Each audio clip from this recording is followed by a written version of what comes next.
Make sure you download the Woodward Sports app in the App Store and the Google Play Store today. Take Woodward Sports with you wherever you go and listen live on your phone or mobile device.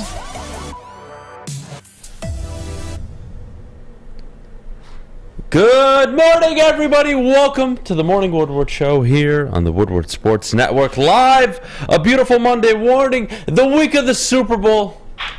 Football season is officially coming to an end. I'm not sure if I'm sad or excited, depending on how you want to look at things, right? You got the draft, you got the offseason free agency, and you have all the speculation, all the talk going on with the Detroit Lions. So, we're going to have fun. I'm going to look at this optimistically, but my goodness, the weekend. Fish, I hope you had a good weekend. Thank you, sir. I had a good weekend. A lot of good sports this weekend. There were some All-Star games and Pro Bowls this weekend, which I did not watch. I watched 2 minutes of the Pro Bowl, maybe. Good for you. That's 2 minutes more than I did. Jeff, I hope you had a great weekend as well. I did. I had a good weekend. News broke. Obviously, Kyrie Irving going to the Mavericks for some assets there. There's 3 teams in the race. It was reported. Phoenix, you had Dallas, and you had Los Angeles, obviously. Clippers and Lakers. And the fact that he got dealt to the Mavericks, I'm not surprised, because it seems like the Mavericks are going to be heavy buyers at the deadline, and he is the best player probably that's going to be available at the deadline, so technically they got him. But it could be for a 4-month rental, which is part of it. You're taking that risk. But you know what? As a Pistons fan, I can respect it, because Dallas has never been a free agency destination. You got to go out and get guys, and they did that. Whether you like the trade or not, they got Kyrie Irving. The Mavericks are still in a playoff spot. Is Irving better than who they had? Yes. And if anything, this trade tells me, and I've seen this tweeted out yesterday, and I agree with it. This tells me they missed Jalen Brunson, because they didn't extend Jalen Brunson. Now they bring in Kyrie Irving, another guard who can play off ball. Yeah, but Jalen Brunson's he's not a star. I understand that, but with Jalen they won and games. Jeremy Grant last year with the Pistons in the year prior looked like an all-star. Well, but he didn't help contribute to winning games. So Jalen Brunson, say what you want. I'm not a big Jalen Brunson guy, but they were better with him. They trade for Kyrie, and I'm curious now. And I'll talk about this too. The fit on the court. I don't think it's going to be a bad fit, because Kyrie has played with a player obviously not similar in stature, but similar in play style in LeBron James. I think it'll work out for the most part, but the question is, you have 2 guys in your backcourt that can't defend, and they don't have very many great defenders on the Mavericks. So how much better does this make them? I don't know. Are they a championship team? I don't know. But they're better, slightly. So, I won't lie to you. News broke. Yep. I hated it. They got worse. Fish, shut the hell up. Mute your mic, shut the hell up. Thank you so much. I hated the trade. I didn't like it. 15 minutes go by, 30 minutes go by. All right. Who made the finals last year? The number 1 defense in the NBA, the Boston Celtics. Okay. Who else?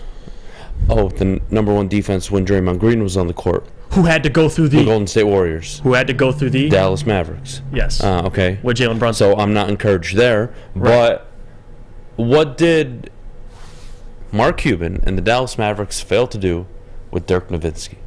Surround him with a number 2. Absolutely. Right? They just did that. Even if I don't like Kyrie's personality, there is no doubt he works with Luka Dončić. He played with LeBron. Ball-centric, ball-dominant. LeBron's a distributor. He can score. Everything Luka can do right now, LeBron could do. There's nothing he can't do. It's unbelievable. Now, is he as great of a player as LeBron? No. But the point is, ball usage-wise, this makes total sense. Kyrie can play off the ball. He can get his own shot when he has to. And it allows Luka to rest. Now, do Luka or Kyrie play a lick of defense? No, they don't. Do I think they're going to get to the finals? To be honest with you, no. Not in the West. It's not going to work. It's a team game. Having said that, I don't hate it.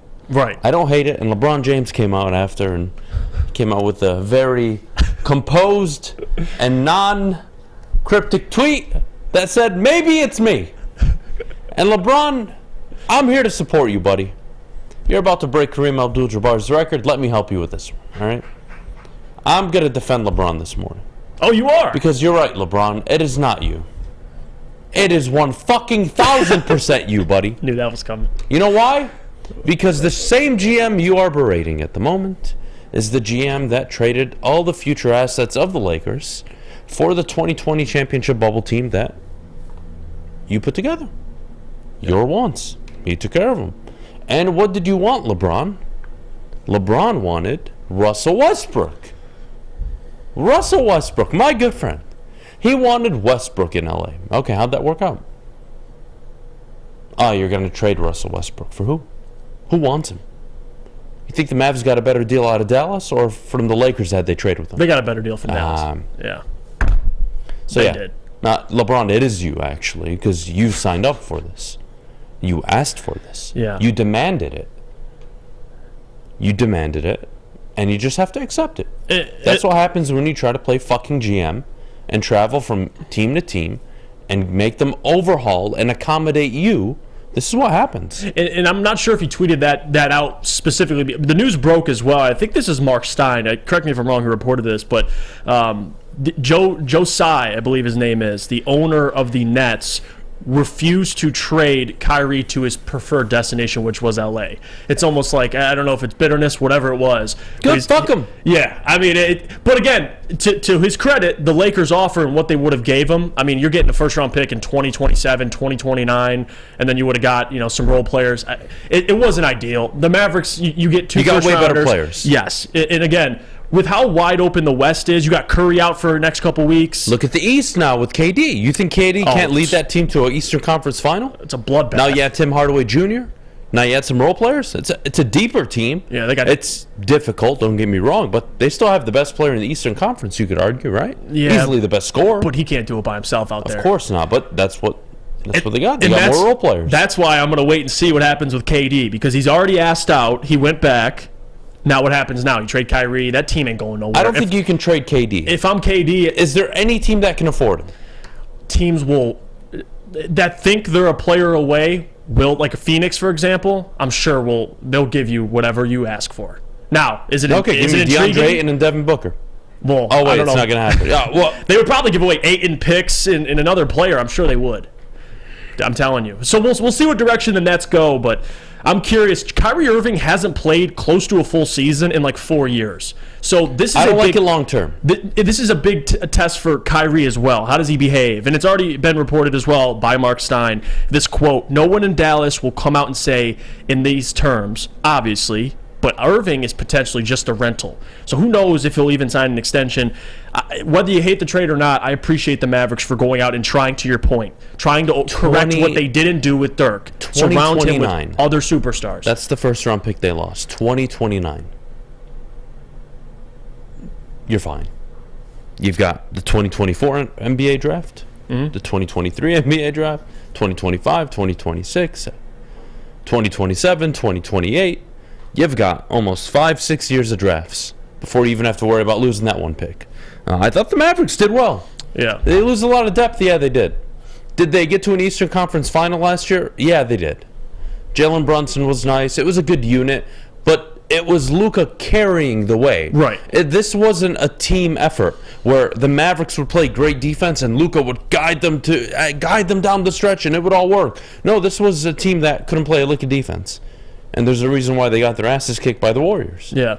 Because they couldn't play a lick of defense, and the Warriors could. In Luka's ball usage, like that's the thing, because you brought up LeBron, this is the big test for Luka. This is part of his development. He's a fantastic player. He's going to end up a Hall of Famer when it's all said and done. He's an incredible player.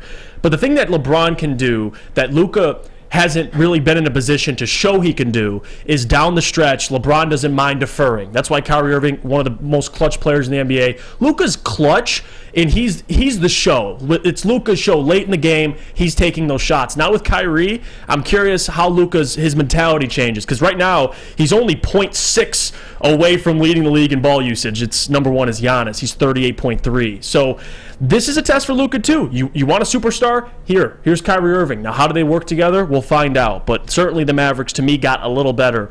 I don't know if it'll end in a championship. But still, you get a 4-month rental with Kyrie Irving, see what happens. As much as, again, I told you, trade news came out, I hated it. Few hours later, slept on it, drove to the studio this morning. Yeah. Don't hate it. I think long term it doesn't work at all. But You get half a season. Show me what you can do, Kyrie. And Kyrie has proven he can be a very good number 2. Like, yes. Or you could argue the best number 2 in the NBA at the moment. Who's better? Huh? Give me a number 2 out there. Anybody? I mean, you could argue maybe Jaylen Brown. There ain't too many. I mean, Kyrie Irving, to your point, at 27 points per game. He's a top 5 number 2 in the NBA. The Dallas Mavericks just acquired it. Yep. Do they need to play better defense? They absolutely do. Do they still need to make more moves? I do. I'm not sure how they pull it off, but they have to.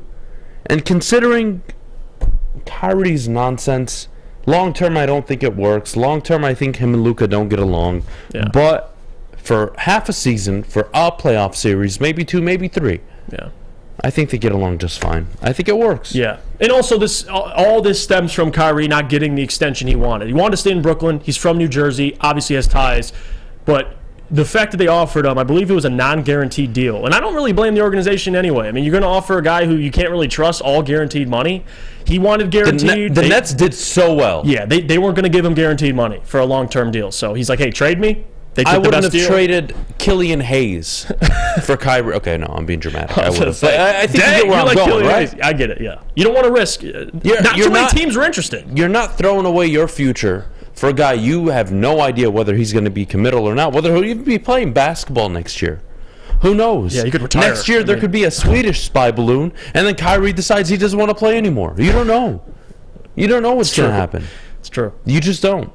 But for 6 months, I don't mind it. And for a market like Detroit, I love that. The Mavericks are being aggressive, trying to build around their franchise player. It's what you got to do. And that's why I say free agency is nice, but it's not always free agency. Oh, my friend, you're leading into exactly where we're going to go with this. Dallas pulls it off, right? Dallas has Luka Dončić. I'm high on Cade Cunningham. I think Cade is special.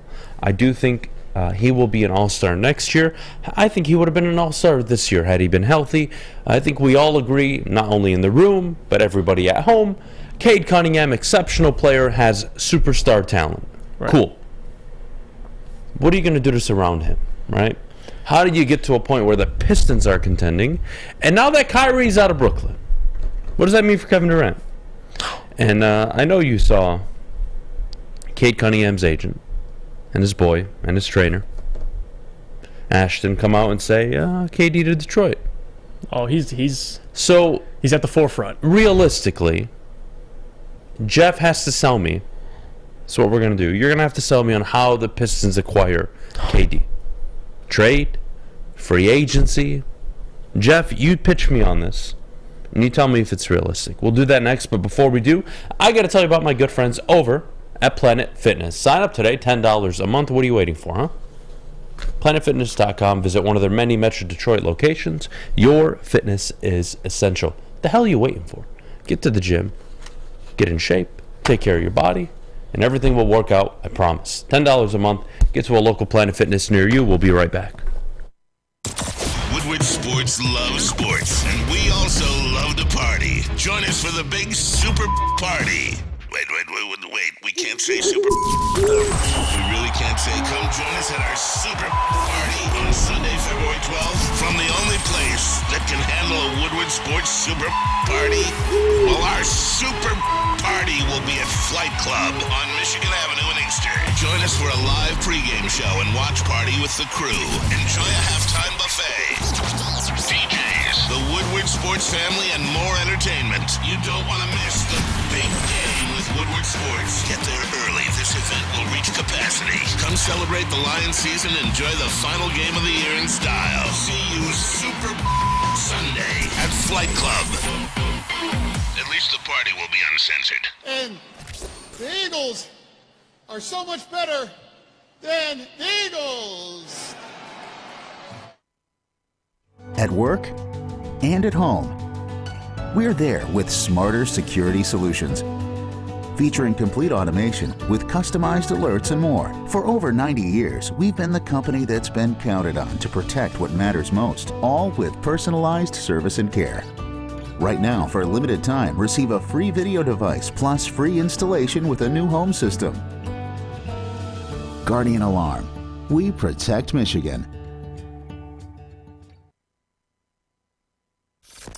Woodward Avenue, the first paved road in America. Woodward Sports, the first sports network born in Detroit and made for Detroit. We are back here on the Morning Woodward Show live, 8:15, woodwardsports.com. Beautiful Monday morning. The weather, by the way, it's only 30 degrees outside, okay? Mm-hmm. But considering how cold it was last week, I'll take it. I walked out, no jacket. I felt like it was the summer. Yeah, Swear to God. Told you to warm up. 30 degrees. I walked out, no jacket, no problem. It's Michigan. 30 degrees. You noticed that I don't know if I'm out. fucked up, Okay. or I've just been conditioned by this godforsaken state. That 30 to 40 degrees, I could probably drive down with no windows. I was going to say, go tell a Southerner that, they'll think you're crazy. Oh, yeah. Like, walking out, it's like 30 degrees in Georgia, and you're wearing a winter coat, winter hat, boots. Okay, you can even go 30 degrees higher. 60 degrees they're wearing winter coats, and you're like, what are you doing wearing a winter coat? Short sleeve shirt. How do you Michigan, not? you just go outside when it's 30. Yeah, it's different. Sunglasses on. Oh, how do you not? It's like one of the best. How do you not? Look, Jeff, how do I put this question to you, huh? Because there's no... I think it's a stupid question. Would you like KD on the Pistons? Yeah, I would. I'd like a time machine, and I'd love the Pistons to draft Shaq, Kobe, and the whole crew. I'd love it all. But how realistic is this? You're going to trade for him? And walk me through the trade. Realistically, you're the Nets. You're giving up arguably one of the 3-4 best players in the NBA. Mm-hmm. I want everything. Under contract, by the way. I want everything. Yeah. Whatever you like, you can't have anymore if you want him. Yeah. That's my approach. So you're not going to wait for his contract to expire. No, it's like, what is he on, a multi-year deal? Well, I mean, he has the opt-out, but it's still a few years. Right. You going to trade for Kevin Durant? How? And I really thought this through. There's not a single trade scenario that made sense to me, because I don't want to trade Ivy. I'm so glad you said that, because me trying to break down this trade deal to you is nearly impossible, because I don't know what the net. If I'm the Nets, like you said, I'm asking for Ivy or Cade. Give me a young, potentially superstar player, and then give me assets. Pistons, where they're at right now, this trading for KD is a move, and you're letting the league know and your fan base know we're a move away from competing in whatever, in the West or the East, whatever team decides to inquire about KD. The Pistons aren't there yet. They don't even have, number one, their players are still developing. We like the young talent. But you think drop KD on this team right now, they'd be better? But how much better? They'd be in the playoffs, 100%. With Cade, they would be... Oh, with Cade, absolutely. But we're talking with Cade. Who do they lose to get KD? That's the question. Okay, so let me sell you what I went through, okay? Okay. None of this I like. But I'm going to ask you... We're going to start with the questionnaire here. Is Kevin Durant LeBron James? And just as a player... Well, you can ask me. I'll tell you specifically. I would say... Durability. We'll start there. Durability. Is Kevin Durant as durable as LeBron James? No, not the last couple of years. Has there been 56, 57 games played in this NBA season? Yeah, around that number. Okay. So Kevin Durant's only played in 39 of them. Yeah. Okay. Not concerned at all. Yeah. Played in 55 last year, 35 the year prior, coming off the Achilles injury. 33, 34 years old. Mm-hmm. Will be 35 soon. And I'm going to trade Jaden Ivey, Sadiq Bey, the top overall pick in this upcoming draft, and a future lottery protected pick for Kevin Durant. Does that sound worth it to you? No. You're not losing everything. You get to keep Killian Hayes. And imagine if KD... You get to keep Isaiah Stewart, Jalen Duren, Cade Cunningham. It's all nice in games. But you're going to trade for a 33, 34-year-old who nobody, by the way, is LeBron James. Nobody plays at that level, averaging that many minutes, other than LeBron James. Right. He is the anomaly. Brady was the anomaly in the NFL. LeBron is the anomaly in the NBA. Am I mortgaging my future, no matter how frustrated I am as a viewer, as a as a consumer for the Pistons, as frustrated as I may be, would I be willing to get rid of Jaden Ivey, Sadiq Bey, the top overall pick that could be with Victor Wembanyama, Killian Hayes maybe, and another future pick protected in the lottery? Who knows? For a player you don't even know will stay long term. He could opt out and say, you know what, I'm out, deuces. For a player who is sensitive, and I'm thinking, when I trade for Kevin Durant, I'm immediately in championship mode, right? Yeah. That's my mindset. Absolutely. Okay. Do I, and when I say I mean Detroit, do the Pistons have Draymond Green? No, they Think don't. personality, not on the court. No, they don't. They don't have a no. Do they have Klay Thompson? No. Do they have the most unselfish guard in my generation, and the greatest three-point shooting guard of all time in Steph Curry? They have an unselfish guard, but no. Unselfish superstar. Not yet. Superstar yet. No. Okay. Not yet. That's the point. Not Okay. yet. Steve Kerr's their coach? Able to handle multiple personalities? No. You have Dwayne Casey. Currently, yes. Who's your GM? Troy Weaver? Solid. Well, I'll give you that. no, very familiar with Kevin Durant. I'll give you that. Very familiar. You checked one box. You're missing the other 7. Who's going to play defense on this team when Kevin Durant comes, huh? Killian Hayes? Killian Hayes is about to have a mental breakdown because he's getting benched and has less minutes over the last, week and a half, 2-3 week stretch. He's ready to quit. He's losing his mind. Right. Yeah, I don't see it. Yeah, I don't Even either. if Kevin Durant came here, I would be very happy. Imagine- Don't get me wrong. You're talking about one of the best players in the NBA.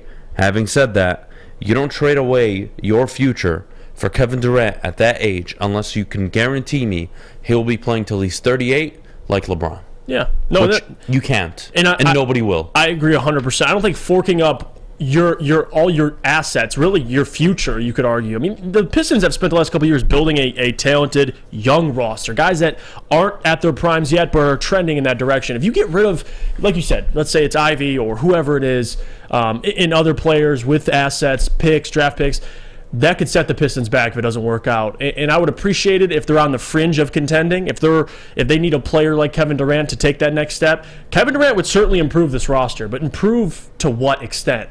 What does Kevin Durant make this roster if you take off Ivy, Sadiq, and some and draft picks? I'll tell you, it's a first-round exit, maybe even second round. You're not doing nothing with KD if you drop him on this team right now.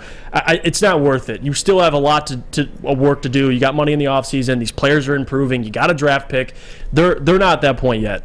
They're not the Mavericks, where you have Luka Dončić and you can go out and take a risk on Kyrie Irving. You think you do. They're not. And when I say you think you do, it's not you worth think it. You have a potential superstar, okay? Luka walked in the league. Luka's special. Hey, he's a Luka superstar right away. has top 10 all-time potential. Definitely. Potential. That doesn't mean he will end up being that, but I can guarantee he'll be a top 25 player when it's all said and done. That's for sure. And can Cade be that? I don't know yet. Did Cade show 26-6 on a bum leg? Yeah, that's kind of fucking good. Yeah. And he still hasn't developed a mid-range. He still hasn't really dialed in his three-point shot. Luka came into the league a much more polished shooter and scorer overall. Yeah, high IQ. Cade's got time. He's got runway to get better, right? Yeah. So I'm feeling really good about it. But I'm not giving up my future. And look, I'm not saying Ivy and Durant or any of these kids right now are better than KD will be in the next year and a half window. Mm-hmm. But do I think the Pistons are a championship team by acquiring Kevin Durant? No. Dwayne Casey's their coach. They don't have any personality on the team. So what does that mean? And I think this is the most underrated part of the NBA. If Kevin Durant shows up in Detroit, who is the alpha personality? I'm not talking on the court. I'm not talking ball usage.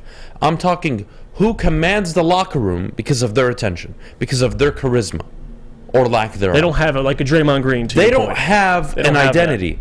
Which means you bring in Kevin Durant, your young players, regardless whether you believe in them or not, will adapt and will grow under the identity of Kevin Durant. And Kevin Durant, as a solo act, as a leader of a team,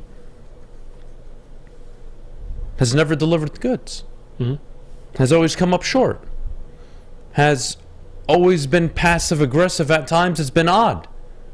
Never really wanted to throw Russell Westbrook under the bus until he didn't really have a choice.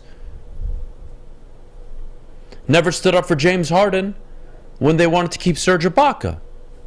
Odd. Yeah. He's not a great leader. He's not the difference between LeBron. He's just not a leader. Now, would I trade, hypothetically, Jaden Ivey and picks and all the shit for a Steph Curry 2 years ago? Oh my God, yeah. But it would never happen, obviously. But the point is, you get to embody a true leader. Jason Tatum, Marcus Smart, Jaylen Brown, they are leaders by committee in Boston. Definitely. Go look at the best team. Go look at Denver. Jokic is the leader. Do I want Kevin Durant leading my basketball team? On and off the court? Or can he? On? Yeah, he's one of the best players. Off? No.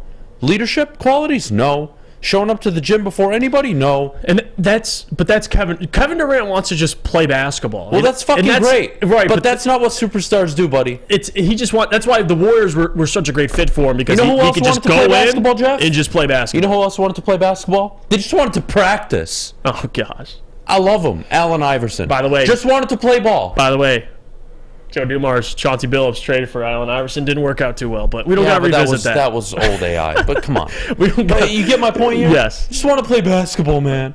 I just want to play basketball. Shut the fuck up. Yeah, you got it. You want to be one of the greatest players. You not only just right now, you want to be one of the greatest ever. It takes a level of commitment that maybe less than 0.001% of the population ever even experiences, let alone understands. That is what it takes. It takes more than you can ever imagine.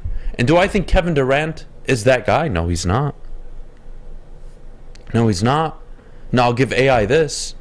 I would rather have AI over Kevin Durant on my team. I know that for a fact. Both of their primes? Yeah.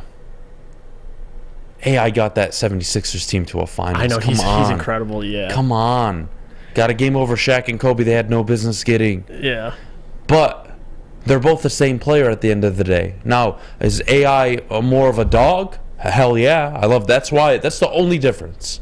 He is. But, a huge but. If I was building a team and I had an unselfish superstar one that could lead my franchise like the Warriors had with Steph Curry, I'm going to lean KD. Absolutely. Because I know KD, that's his comfort zone. Because you allow him to do what? Just play ball. Different eras, different players. But the point doesn't really go away. Can you lead my basketball team? No, you can't. Emotionally, you can't.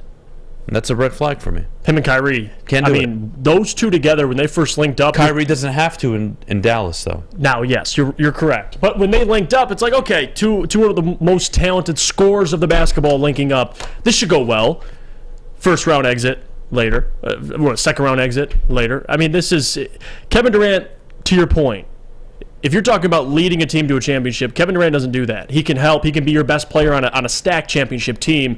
But like you said, the other things that entails of being the best player, being a great leader, holding guys accountable, making sure guys are doing their jobs. Kevin Durant's not really his cup of tea. He just wants to go out there and shoot the basketball. I think play at an extremely high level, which is great, but yeah, no. I think Luigi says this perfectly. Saying a former MVP isn't so stupid. When I would trade this whole franchise for a caliber of KD. See, this is the problem. Kevin Durant is 34 years old. Turning 35. 34 going on 35. Yeah, he's not getting any younger. And you want me to trade Jaden Ivey, who is putting up 15-4-4, 15-5-4 this year? You want me to trade away him, potentially Scoot Henderson or Victor Wembanyama, along with future picks, and basically my whole roster. Right. For a 34-year-old who I know cannot lead my team like a LeBron James could. Trading for LeBron at 34, I'd give everything. Right. Everything. Ivy, love you, sorry. Hayes, goodbye. Sadiq, goodbye. Wembanyama, goodbye. F it, because I know I'm going to get to the finals. That's a guarantee with LeBron. I know I'm getting there. Right. There are no guarantees with Kevin Durant. No. We've only seen him make the finals with James Harden, young James Harden, Russell Westbrook, very young Russell Westbrook, Serge Ibaka, Steven Adams. You go to the Warriors. They make Rides the finals. Their coattails for 2 years. Yes, you're right. Whether you like it or not, he was the best player. He was in the finals and in the playoffs. He was not the leader of that team. No, and he I'm not wasn't. talking leadership. No, he wasn't. It's just talking. Right. Steph Curry allowed that team to be what it was. Draymond Green allowed it to be what it was. Right. Kevin Durant, that's how they made him feel good. They let him walk up the court and do what he does best, play basketball. Mm-hmm. He didn't have to worry about the media, the stress, the pressure. The Warriors never allowed that to enter his system, which, honest to God, I thought that was the best situation for him. I agree. And now we talk about Kevin Durant as one of the greatest players ever. Why? Because he went out and he was arguably the best player on a championship-winning team. That's not the Pistons. We'll take a break. When we get back, a breath of fresh air. I can't believe we get to do this conversation. It's one of my favorite conversations to have. But who is Brad Holmes? Huh? Who is he? I don't know. Who is Brad Holmes? So it's really you look around the NFL. This is a new feeling. You look around the NFL. There's maybe 3 or 4 Brad Holmeses around the NFL. And I'll explain what I mean by that coming up next. But before we do, I got to tell you about my good friends over at Cousins Maine Lobster. They were out last weekend at Matrix Home Solutions for our live broadcast. They gave everybody an awesome lunch. And, of course, what do you think I ordered? Lobster tacos, clam chowder soup. It's fucking good. I'm not changing my menu. It's freaking delicious. So I'm not moving off it. Scan the QR code, find out where they're going to be at today, and treat yourself to a beautiful lunch. Lobster tacos would be my recommendation. I heard the lobster grilled cheese is really good. I cannot vouch for it. It's what I was told. Having said that, check them out, cousinsmainelobster.com. As chilly weather approaches, Big Boy's got the perfect comfort meals for you. Try our hearty classic meatloaf or our creamy Cajun chicken Alfredo. These will be sure to leave you craving for more. How about breakfast? Our stuffed potato pancakes are back with our lumberjack, blockbuster, and Santa Fe Garden. These potato pancakes will definitely fill you up. Whether it's for breakfast, lunch, or dinner, come stock up on the perfect comfort meal today. We'll see you soon at Big Boy. My name is Lee. I've lost 35 pounds on the Custom Health Center program. So the 3 biggest benefits that I've gotten from this program has been I'm not snoring anymore, I have a lot of energy, it's great, and oh, by the way, look at this. No, I'm just kidding. No, I'm just kidding. Call us at 844-789-THIN or visit CustomHealthCenters.com for a free consultation and get started for as little as $5 a day. You have an opinion? Make sure it's seen and heard. Corner, jumper, tweet us, hop on the YouTube chat, slide in the DMS at Woodward Sports on all social media. Hey, shut the hell up, Fish. Jesus Christ. We were out at Matrix Home Solutions for their grand opening out in Plymouth last Friday, and it was a great time. Whether you're looking for a new man cave, renovate your basement, your kitchen, whatever you need to do. Matrix Home Solutions are the go-to solution for you and your family. An A+ rating on the Better Business Bureau, 888-594-8844. What are you waiting for? Give them a call and let them give you a quote and change your house the way you want it to be. Having said that, we're back here on the Morning Woodward Show, live, woodwardsports.com. And look, I'll be honest with all of you. I've only been in your lives and, quote, this market doing a sports show for now a year and a half. Not even. Okay? But, like so many of you, I was at home watching the Detroit Lions suck absolute dick from 1994 till present day. Like many of you, I've suffered. But like many of you, I've seen something that I don't believe any of us in this room or at home watching have ever seen before. And that's not to anoint Brad Holmes, but I want to put into perspective, who is Brad Holmes? Okay? How do we answer that this morning? I'll tell you how. Brad Holmes is no more or no less than Brandon Beane, Buffalo Bills GM. Les Snead, Rams GM. Howie Roseman, the Philadelphia Eagles GM. The way he drafts, Brett Veach, Kansas City GM. You can even look towards Mickey Loomis in New Orleans. They still draft very well, to their credit. So, who is Brad Holmes? Well, he's all of them, but he's not until he wins.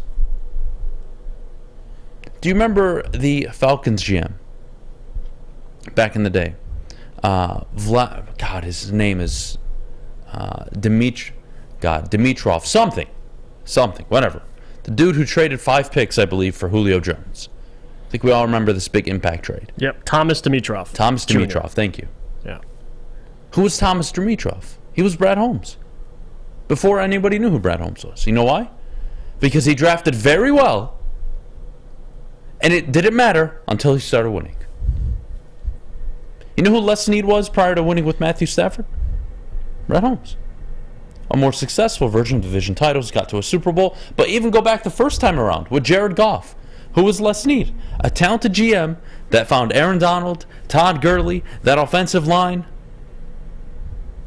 That's who he was. Oh, but they didn't win anything yet. Oh, and then Sean McVay came in, and it was instant success, and then 13 wins, and then a Super Bowl appearance. Oh, Les Snead, one of the best GMs in the NFL. Who's Brett Veach? Who's Brandon Beane? Who's Brandon Beane before McDermott? They show up, draft Josh Allen. Who are they both before Josh Allen, right? Who are all these guys before success? They were Brad Holmes. Brad Holmes, talented at drafting players, has a great track record so far, has some tough decisions to make. Right.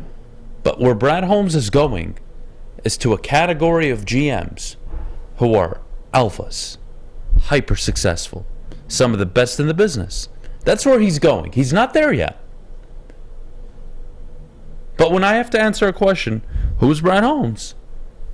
He's every single one of them before they had success. Every single one of them. Les Snead was just a talented GM who couldn't get the coach right, and they weren't sure about the quarterback. And push Sean McVay, everything changes. Les Snead, stout GM. Chris Ballard. Chris Ballard is a prime example of why you don't anoint GMs immediately. Chris Ballard, 3 years ago, was the talk of the NFL. Hell, even 2 years ago. And then they went out and got Carson Wentz. And then they went out and got Matt Ryan. And now suddenly their Super Bowl window with that offensive line and that defense is now closed. But he's the one who drafted Jonathan Taylor. He drafted Quentin Nelson, right? He got all these players into Indianapolis. But what hasn't he hit on yet? The quarterback and the coach. Mm-hmm. You can't anoint people yet.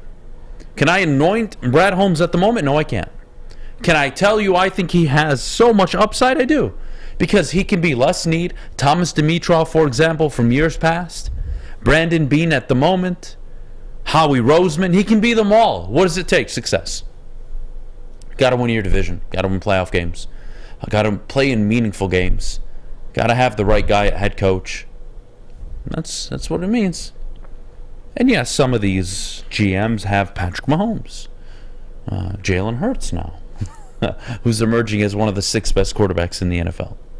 That's great. But it doesn't matter unless you win. Right? So that's where I'm at this morning, Jeff. The Lions have something so special with Brad Holmes, but it doesn't matter until you win. Mm-hmm. And you got a glimpse of it, of what the talk could be when they went 8-2 down the stretch. You wait and see. You wait and see. He has 2 paths he can take. He can be Chris Ballard or Howie Roseman. Mm-hmm. One of the two. One drafted well and signed free agents, found his quarterback in the second round, hired the right coach. Or you could be Chris Ballard and go from Frank Reich to Jeff Saturday to now nobody knows. And it could still be Jeff Saturday and no quarterback. Right. And that's the tough task, is you got to figure out the quarterback and the head coach. And we've seen the Colts, even after Andrew Luck now, struggle to find longevity at quarterback, find somebody that is your franchise quarterback. The Colts are probably going to draft one this year. But to Brad Holmes' credit, he took over a very difficult situation, and not just what he was walking into, because it was a complete rebuild when he got here, but on top of that, the historic failures of this franchise and the Lions, and what Brad Holmes has done so far in the last 2 drafts, coming in, finding starters consistently, finding building block players like Penei Sewell, Amon-Ra St. Brown, Aiden Hutchinson, so on and so forth. James Houston in the 6th round, Malcolm Rodriguez, you could go all day, Kirby Joseph. You're building a roster, and that's what his job was to do at first. You got Jared Goff, which, to be honest with you, looking back and how even that deal was, because whether you like Jared or not, he's still a quarterback that can get to the success of some of these other franchises. Maybe not winning a Super Bowl right now, but what we always say on the morning show, don't be concerned about a Super Bowl. Right now, it's about taking those steps, incremental steps, winning a playoff game, getting to the divisional round, getting to the NFC Championship game. I think Jared Goff can do that. Now, it's Brad Holmes' job to surround this roster with talent. It's Dan Campbell's job to get the best out of these players. Dan Campbell so far has proven that, but now with Holmes, is not even only his ability to find talent in the draft, but to find guys that are slept on in free agency, like a Buggs or a Kaminsky or a Anzalone, Jamal Williams, guys that are overlooked elsewhere that come in and play a significant role. And a lot of that's credit to the coaching staff as well. But Brad Holmes, I think it's even more significant compared to those other general managers. And I'm sorry, I got to be honest, because he's doing it in Detroit. He's doing it for the Lions. You look at his last 2 drafts, and I had to go back 15 years to find 2 comparable drafts. And it's not like Brad Holmes hit on every single pick, but to find 3 to 4 starters in each draft, and now this latest draft, find building block players. I mean, Aiden, Kirby, James Houston, you could argue those guys are pillars. It's incredible. So all credit goes to Brad Holmes. So far, I think he's got the coach right. We'll find out. Dan Campbell seems to be the right guy. But you got the quarterback right now. Brad's not in a position where he's going to have to figure out the quarterback position, right? Brandon Beane got Josh Allen. It ended up working out for him. Other GMs that are pretty good, even for the Jets, to get Zach Wilson and mess that up, you got to overcorrect. Like, that's one of the hardest things about being a general manager is get the quarterback right. And Brad Holmes right now has Jared Goff. Well, he doesn't have to make that decision. Right. Because Jared Goff, quite frankly, who Brad Holmes could be? Say what you want about him. He's great. Go on. What were you going to say? You know who Brad Holmes could be? Who has been as good, you could argue, as good. Right. At drafting over the last 2 years. Joe Douglas, New York Jets. Right, Joe Douglas. He's been excellent. Excellent. Now, the capital they've had has really helped him, obviously. I don't think he's hit as late in the draft as Brad Holmes has with an Amon-Ra St. Brown or even Kirby Joseph in the 3rd round. But beyond the point, who's Joe Douglas? He's Brad Holmes. Haven't had any success. Known for drafting well. Oh, but he missed on a quarterback. Brad Holmes hasn't taken one yet. He hasn't had to. Right. So, we rush the idea of who's next. I want this. I want Anthony Richardson. I want Will Levis. I want everybody. Be very careful what you ask for. Because your GM, who I very much love, has yet to make the most difficult decision any GM makes in the NFL, which is at quarterback. And in today's NFL, and when I say today's NFL, I mean post-2010. I think pre-2010, GMs got away with a lot more shit than they do today. The evolution of social media, owners feeling the pressure, it's at a different level now, where prior to 2010, you could get away with multiple busts and still be the GM for a 4, 5, 6, 7, 8 year window. Where in today's NFL, you draft a quarterback and you miss, i.e. Joe Douglas. Bro, you better make up for it big time. And not many Joe Douglases exist. You know where the Cardinals GM is? He drafted 2 quarterbacks. He's gone. Just going to say, Steve Keim. He's perfect gone. Example. Yeah. You have to win, and you have to hit your draft picks. Brad Holmes hitting all the draft picks. I think we all love the guy. He's done a phenomenal job. But he is just a talented GM until he wins. And how does he win? Quarterback, head coach. Got to get him. Confident in the quarterback right now? I think so. Confident in the coach? Yeah, I think so. Pretty good. Solid end to the season. I would like to see it more consistently. I think those two, the quarterback and head coach, they're serviceable enough to at least win a playoff game. I do believe that. Like I said, Les Snead was just a talented losing GM before Sean McVay showed up. That's who Les Snead was. A talented losing GM. Matters, man. When we get back, the NFL is all about now. You don't get 5 years to build, rebuild, retool, revamp, however you want to describe a roster. You don't get to do that anymore. And why that's important is because it all ties back into Brad Holmes and the conversation we'll have and we'll continue to have. But coming up, before we get back, I got to tell you, no, I don't. I lied. Jeff, you need to tell us about our good friends over at the Sports Marketing Agency. Let me tell you about them. The Sports Marketing Agency helps spread awareness about mental health and substance abuse. Their new podcast, This is the S Word, helps fight the stigma about seeking help. If you or someone you know is struggling, tell them, or even yourself, to head to thesportsma.com for more information.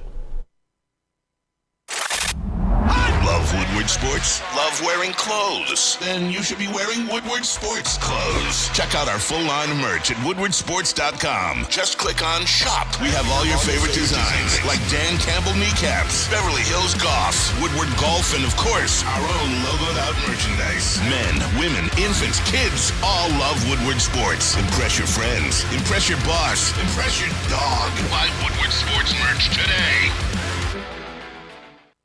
Introducing the Planet Fitness Guide to getting that post-workout glow. Step 1. What's your why? More epic energy? Better sleep? Blow off steam? Step 2. Join Planet Fitness for just $10 a month and get moving in our clean and spacious clubs. Step 3. Bask in that post-workout glow. Join Planet Fitness today for just $10 a month. Join today at any of the 50-plus Detroit area locations.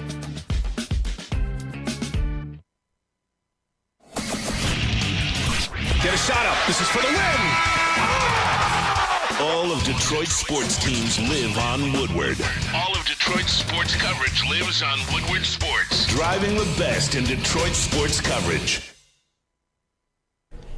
Jeff Iafrate here. Let me tell you about our friends at Fulling Warehouse in Hamtramck, because it is the home of the original football bowling game. 2 to play for $12, the unlimited open play, or you could pay $120 and have a lane reservation for up to 10 people. $2 mystery beer machine, full bar. Check it all out, FullingWarehouse.com. All right, we're back here on the Morning Woodward Show live, woodwardsports.com. Adham, Beydoun, Jeff Iafrate, 8:48, February 6th. Super Bowl week, football season officially coming to an end. I don't know why you're clapping. I can't clap for the biggest game of the year in the National Football League season. Isn't that exciting? Chiefs-Eagles this weekend? No. I actually will watch. I know, shocker. Congratulations. But I'll watch, because it's the only thing on. So I will watch the whole game from start to finish.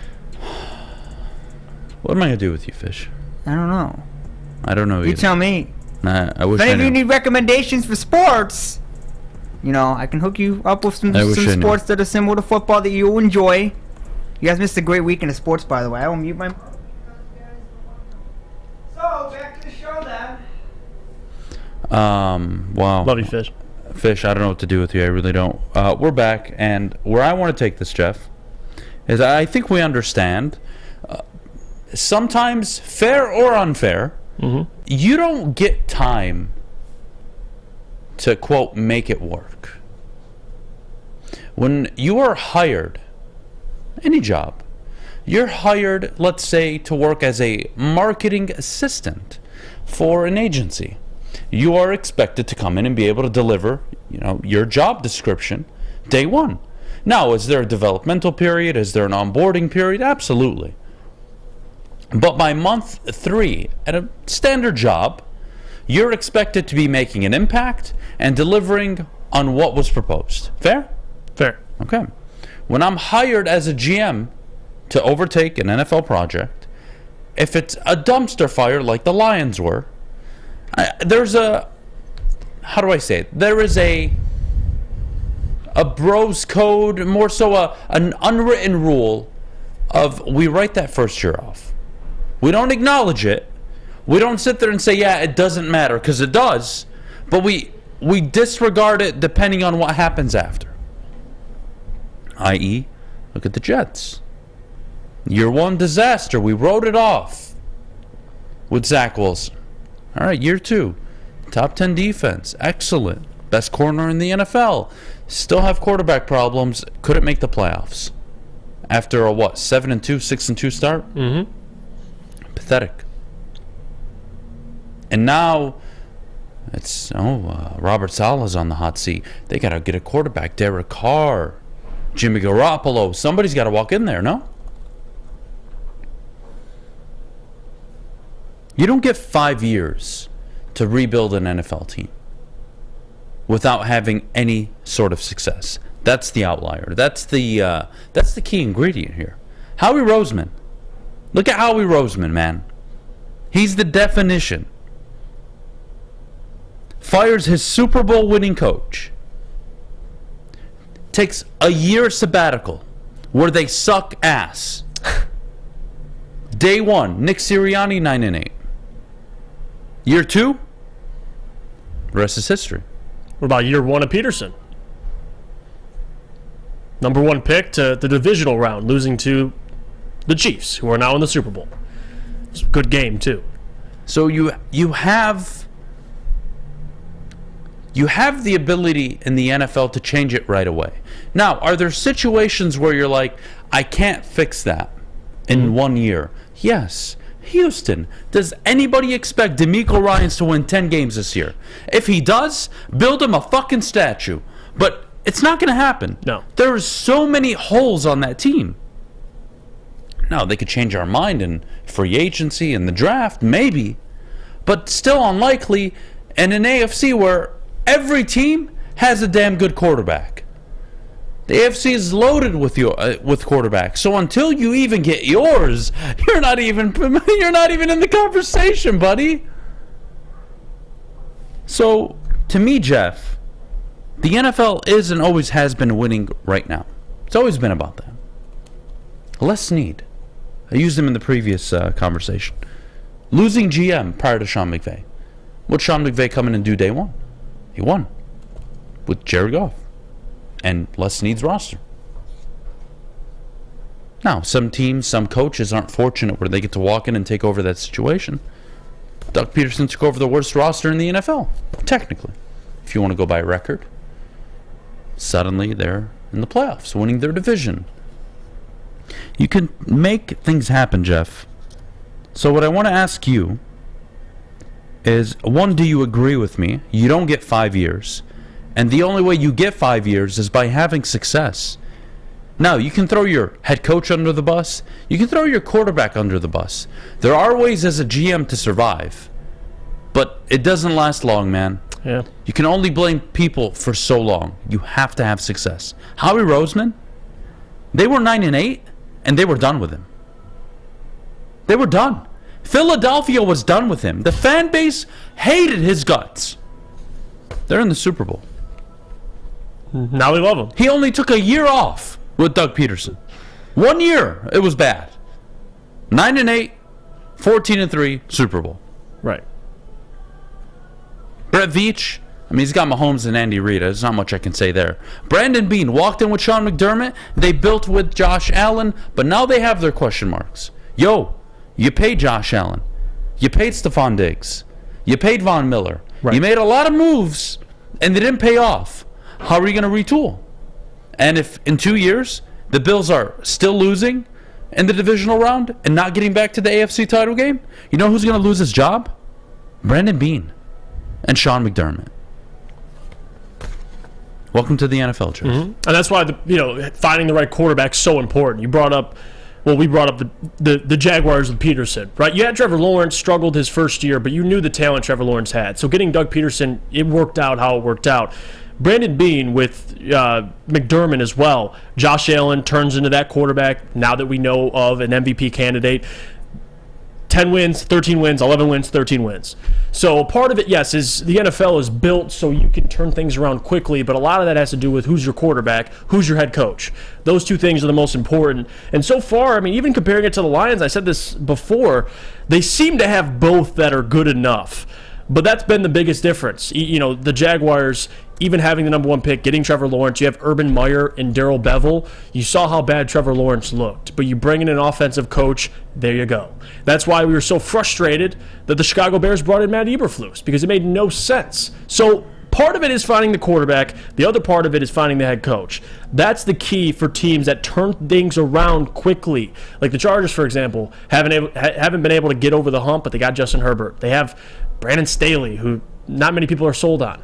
But having the quarterback is super important. And the rest, if you can draft well, you can build the rest of your roster. So right now, Brad Holmes seems to be doing that and on the right track. But that's why the quarterback position, the Jaguars, Trevor Lawrence, there you go. AFC divisional game, you lose to the Chiefs.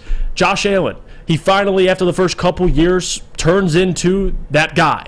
And you see the success they've had over a long period of time. But you're right. You can have success. But at the end of the day, if you can't get over that hump, someone's going to have to – there's got to be a demand of flesh, and it could be Brandon Beane. So to your point, this is how the NFL is built. It's built so you can turn things around quickly.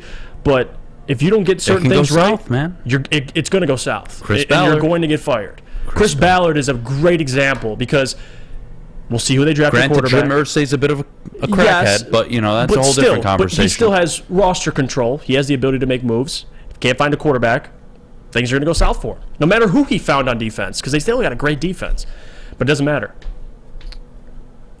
Tennessee Titans. Great example. The GM lost his job this year. Lost his job.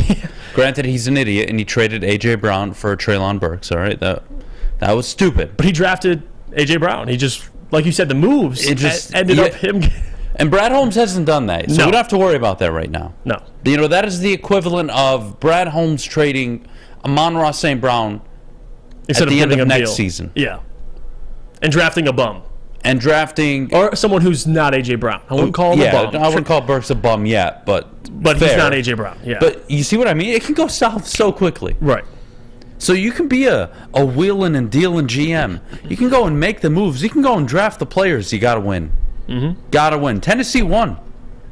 The Colts looked like they could win. It's backfired. And now they're scratching their heads and they're saying, how do we get back to where we think we should be? Right. The Titans could. Brad Holmes is right there, man. There's that group of the best GMs in the NFL right now, and then there's Brad Holmes right under him. What is he missing? What is he missing? Postseason success. Success. Yeah. Just in general. Regular season and postseason. He's just missing success. I'm not going to anoint him.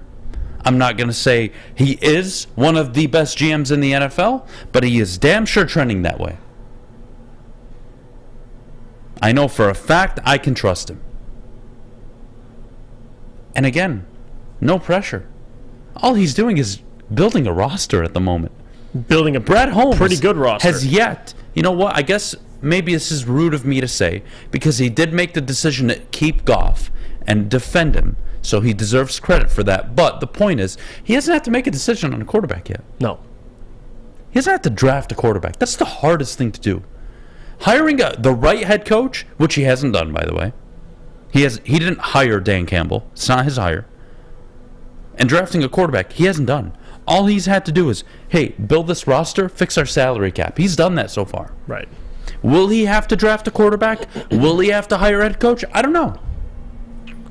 What I know is he's on the cusp of being a very, very good GM.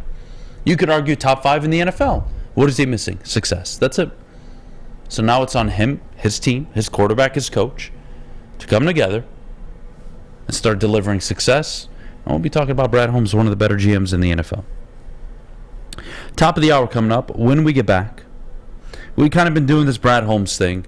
I do want to revisit, but a lot of you are asking what happened this weekend with the family event. I will explain when we get back. I promise. All right?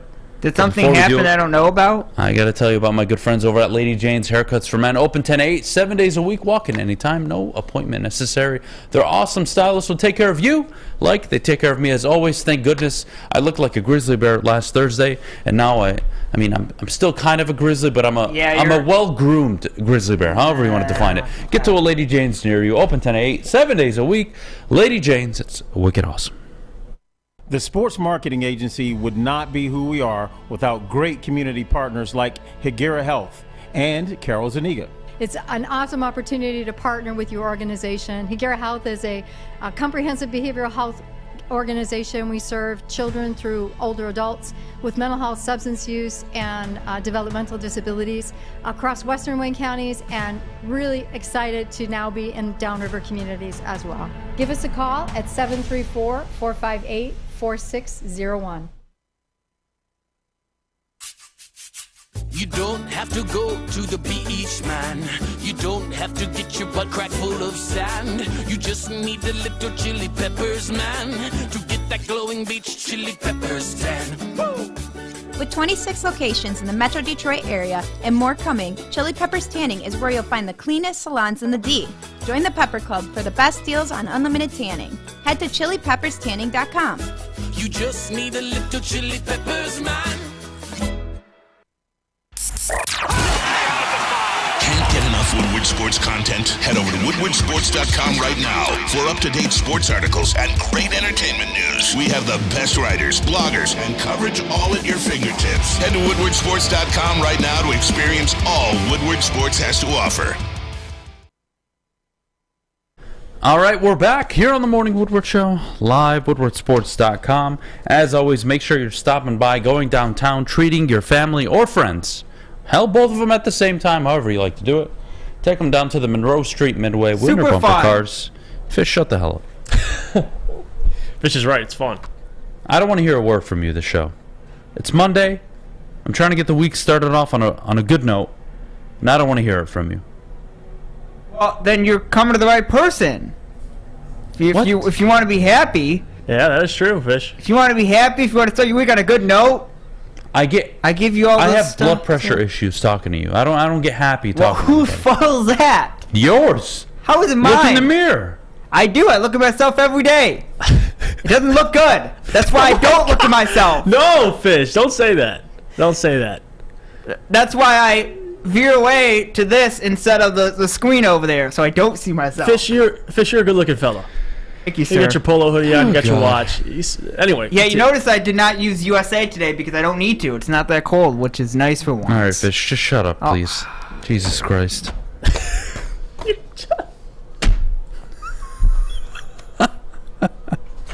Just in the middle of pouring his heart out. I know. I can't help it. I can't help it, Fish. All right, so what do you got to talk about? What happened? All right, so I had a family dinner this weekend. Okay. Cooked for the family.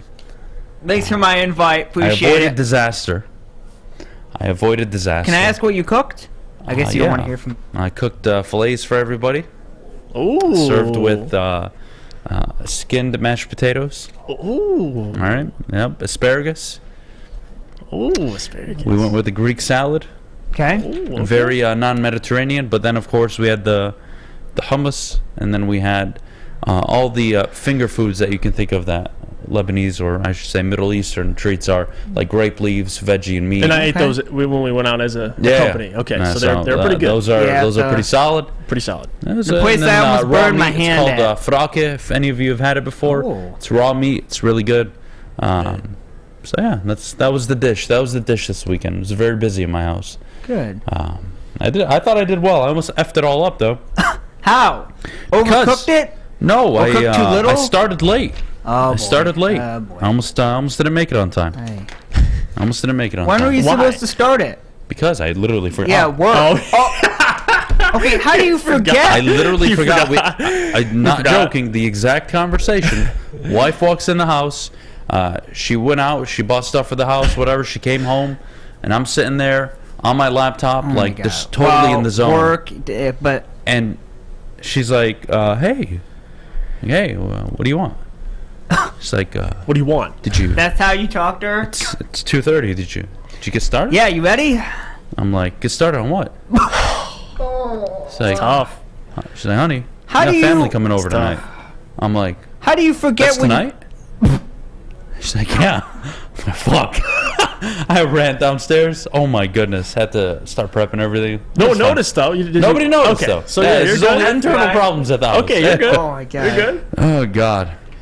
You need to set something called calendar reminders or alarms like immediately. Like you have an Then what are you issue gonna with do? that.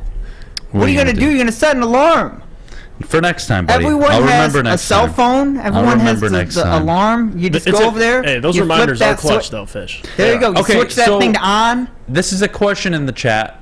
I don't know how to make it. Okay. But it wasn't served this weekend. Okay. okay. Baklava. I'm sure you guys have had it before. It's that dessert. Those fingers. I've heard of it. You've heard of it. Yeah. We've had them in the studio before. We've pulled them out for everybody. But anyways, beyond the point. No, that wasn't served, and no, I do not know how to make it. Typically, the family just goes over to Shatila and grabs them, to be honest with you. So It's much easier. it's way easier. Just go scoop them up. Yeah, I get it. Yeah, it's not even worth it, dude. Yeah, just buy it.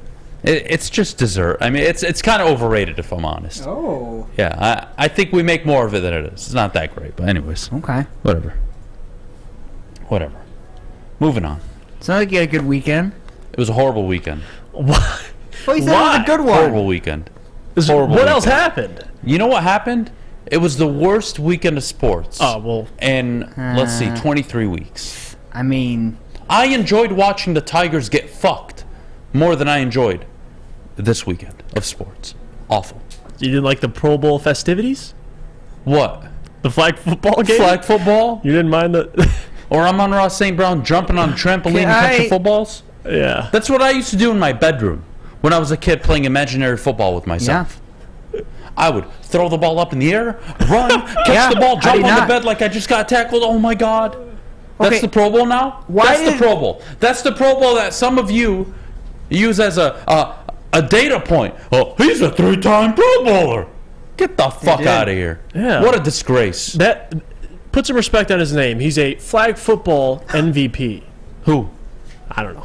I don't even know who won. I didn't watch. No, but you could still get injured too. Myles Garrett left early with a dislocated toe. Stupid. Guys are still getting banged up playing flag Stupid. football, man. It's absolutely stupid. I think the players obviously like it. I mean, you go and have fun. You play activities. I mean, I like this comment too. Troy says Pro Bowl is literally my field day at elementary school. That's what it seems like watching them. But but it started on Thursday. I was like, Thursday is almost. How many people are tuning in on a Thursday to watch Pro Bowl festivities? They've always done it, or the past 2 or 3 years, and whenever they've done the That's been Pro my Bowl biggest skills, problem. they've done it on Thursday. That's my biggest problem, though. It's Okay. like. But it's also, it's tape delayed. If it was live on Thursday, I'd understand. It's tape. They do it like whenever, and then they throw it up on Thursday. It's stupid. Then they put it earlier. In the past, it's been 9 o'clock. They put it 7 o'clock this year, which was smart. I still didn't watch because NBA was on. I watched the big fight that happened between, who was it, Donovan Mitchell and whoever it was. That, I guess in the NBA terms, yes. A scrap. There was another scrap on. Did you see Saturday's scrap that took place too? You talking? It was I drawing a blank on the teams, but there was a scrap that took place on Saturday. In the NBA. Rivers and Mo Bamba. That one, yeah. Yeah, that one. Another scrap. What the hell was that? Did Bamba Scrap. leave the bet? I didn't watch. Yeah. So I'm uneducated on this. But Austin Rivers to me is a punching bag in the NBA. So what the hell's going on? His dad. I feel like everyone's going to use that insult against him. Honestly. Like, you are where you are because of your dad.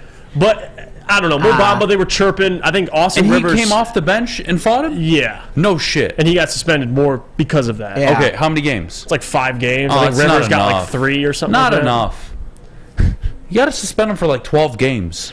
Coming Teach him a off the bench. lesson. Yeah. Okay. No, you're not allowed to come off the bench and do that. I don't care what the hell anybody says. You got to set precedent, Yeah, but you man. have to set standards. It's funny when the NBA is so soft. I know. man. I'm so glad you said it. So I was soft. like, that's the fight in the NBA, man. They just, I don't know. They're like grabbing each other. They're It is grabbing what it each is. other's dicks. They're not even fighting. Yeah, they don't. They're not even fighting. No, they don't throw. Look at Donovan punches. Mitchell. Why are they Donovan doing Mitchell, that? by the way. Donovan Mitchell. Why are they doing I that? swear to God. What? Donovan Mitchell pissed me. He really let me down this weekend. Why would happen? Because he had a chance to clearly swing got at him. elbowed in the private parts intentionally. Oh, that was intentional. garbage. Yeah, that was dirty. That was And if intentional. I'm Donovan Mitchell, the excuse is built in. I can do whatever the hell I want to you. I am so mad that his reaction was to run full force and to only push him. Okay. He should have gave him a cold fist straight to the jaw. I know. And lived with a 3-game suspension. Because you know what you know what he does? Donovan Mitchell standing up before the NBA committee. Donovan, what were you thinking? How dare you put your hands on somebody during a basketball game?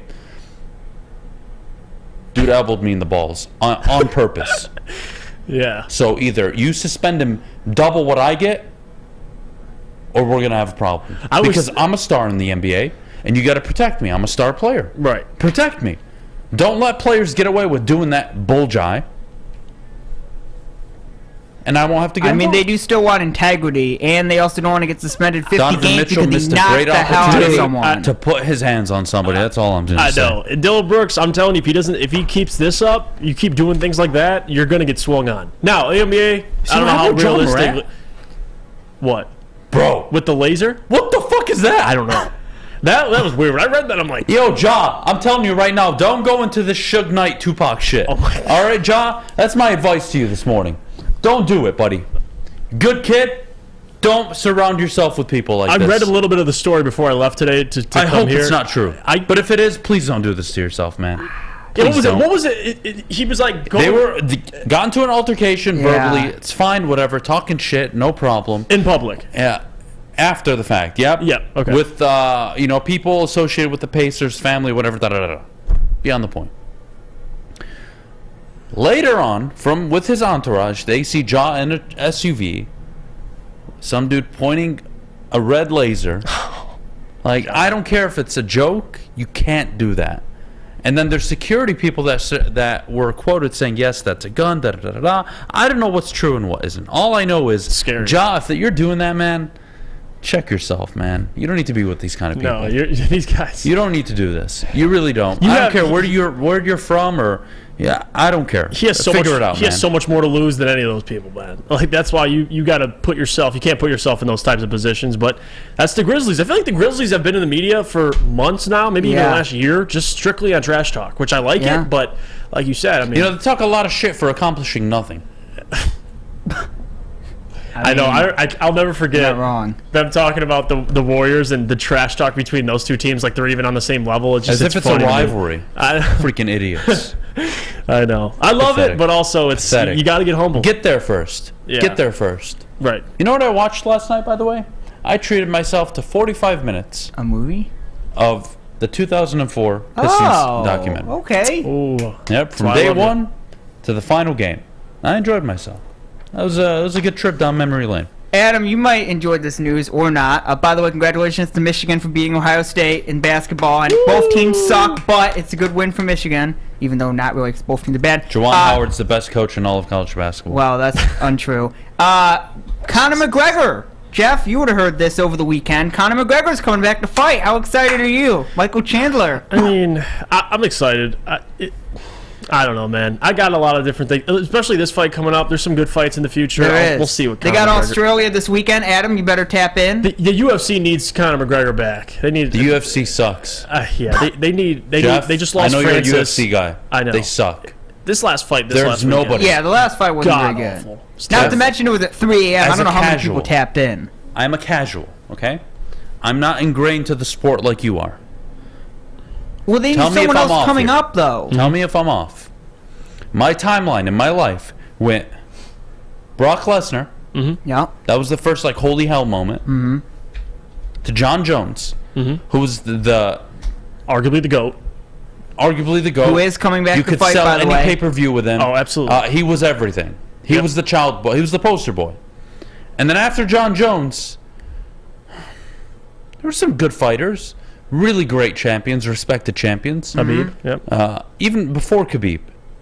But Conor, George St. Pierre, took that shit to the next level. Right, because of his mouth.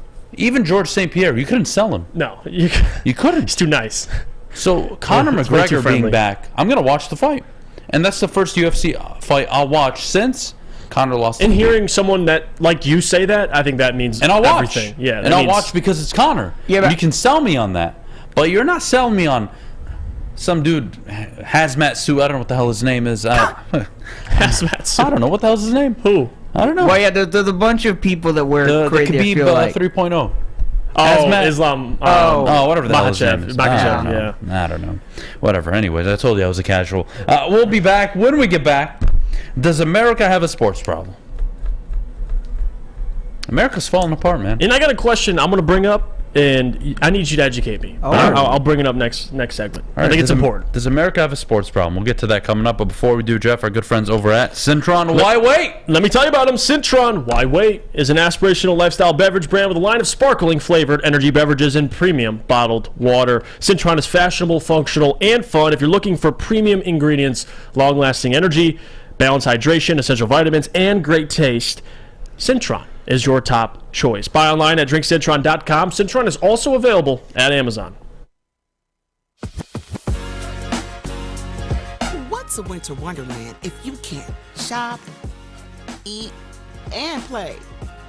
Lucky for you, you can do it all at the Downtown Detroit Markets, Cadillac Lodge, and the new winter version of the Monroe Street Midway, all located just across the street from Campus Martius Park.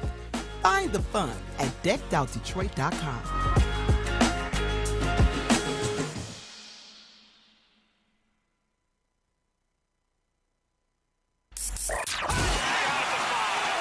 NBA championships. Detroit fans were there. 11 Stanley Cups. Detroit fans were there. 4 World Series wins. Detroit fans were there.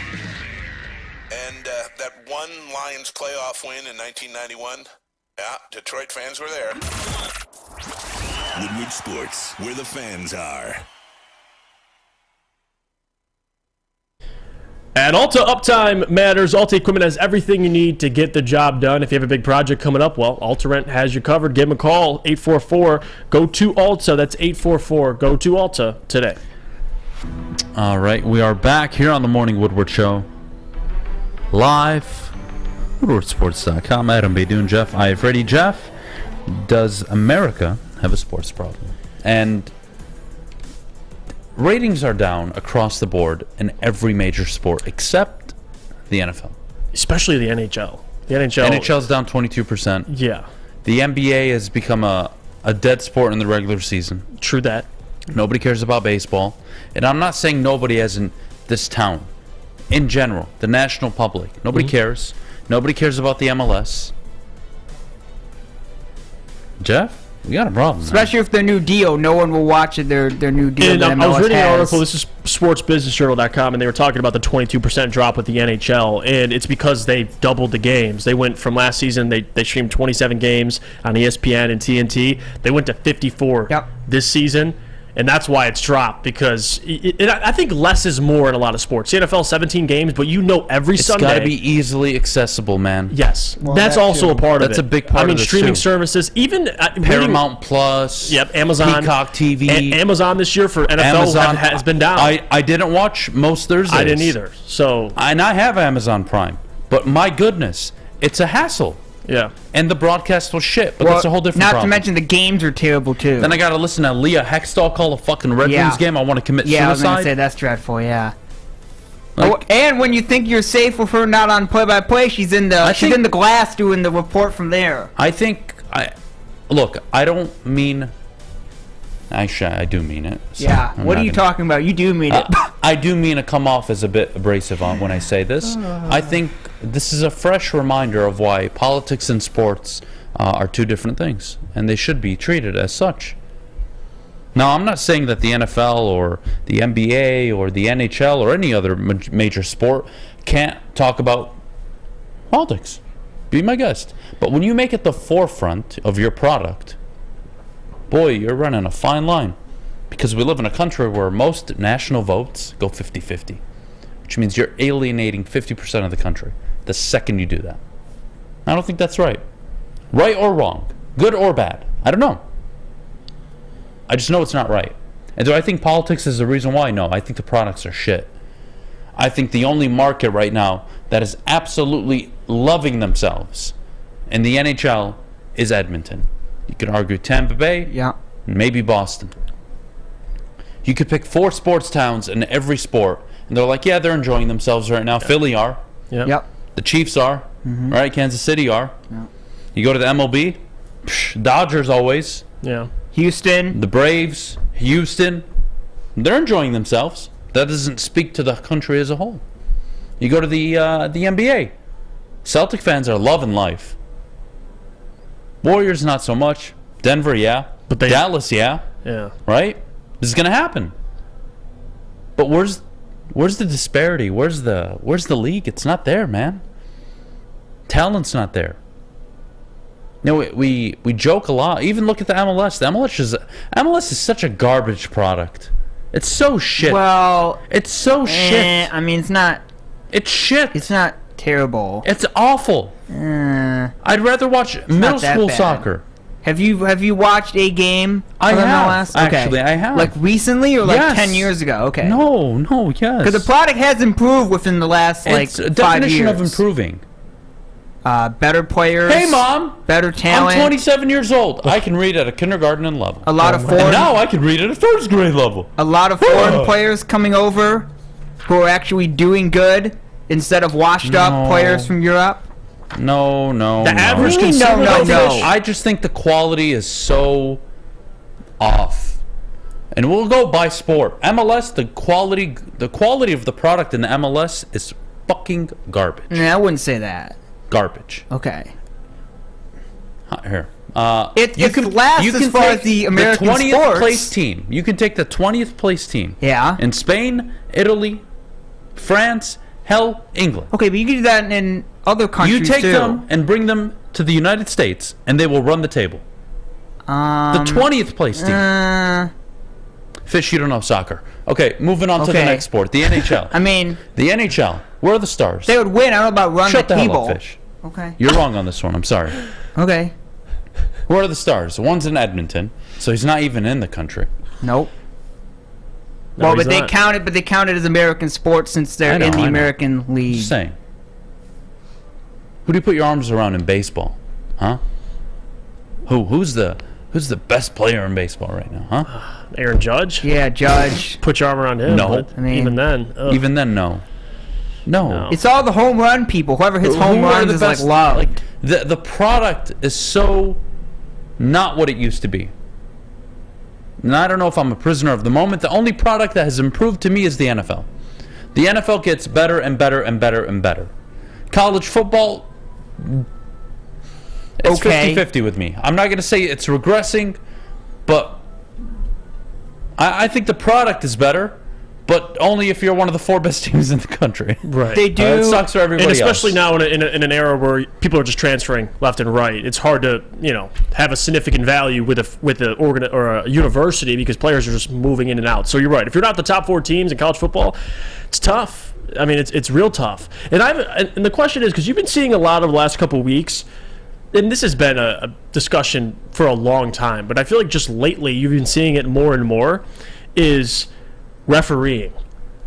Refereeing is declining but that's too. always been. And part of it, yes, they are humans, and a lot of that is human nature, human mistakes. But the costly ones, like for example, the games we got to see in the NFL playoffs, there were some games specifically getting to see and being like, my goodness, how bad the refereeing was. Lakers, Boston. Yeah. I mean, to see LeBron not get that call at the end, it was a big conversation.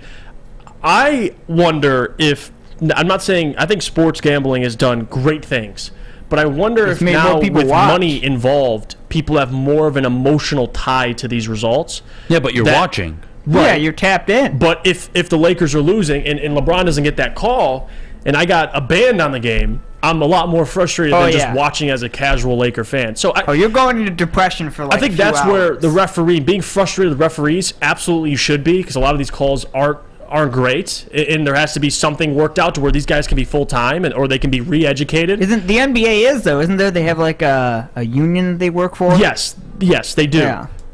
But that's the tough part of it. Is I think gambling's great, but now people with refereeing, it seems like more and more the conversation about referees are at an all-time high. Like there's always been conversations. I mean, even back to the Phantom foul with Bill Laimbeer and Kareem Abdul-Jabbar. There's always been questionable calls, but it seems like now it's been more viral as of late, and that's been a serious problem. Well, it's also with all social. sports. It's also social media. Every time a ref gets it wrong, one person tweets it out, and you're getting 50 billion likes on it and retweets.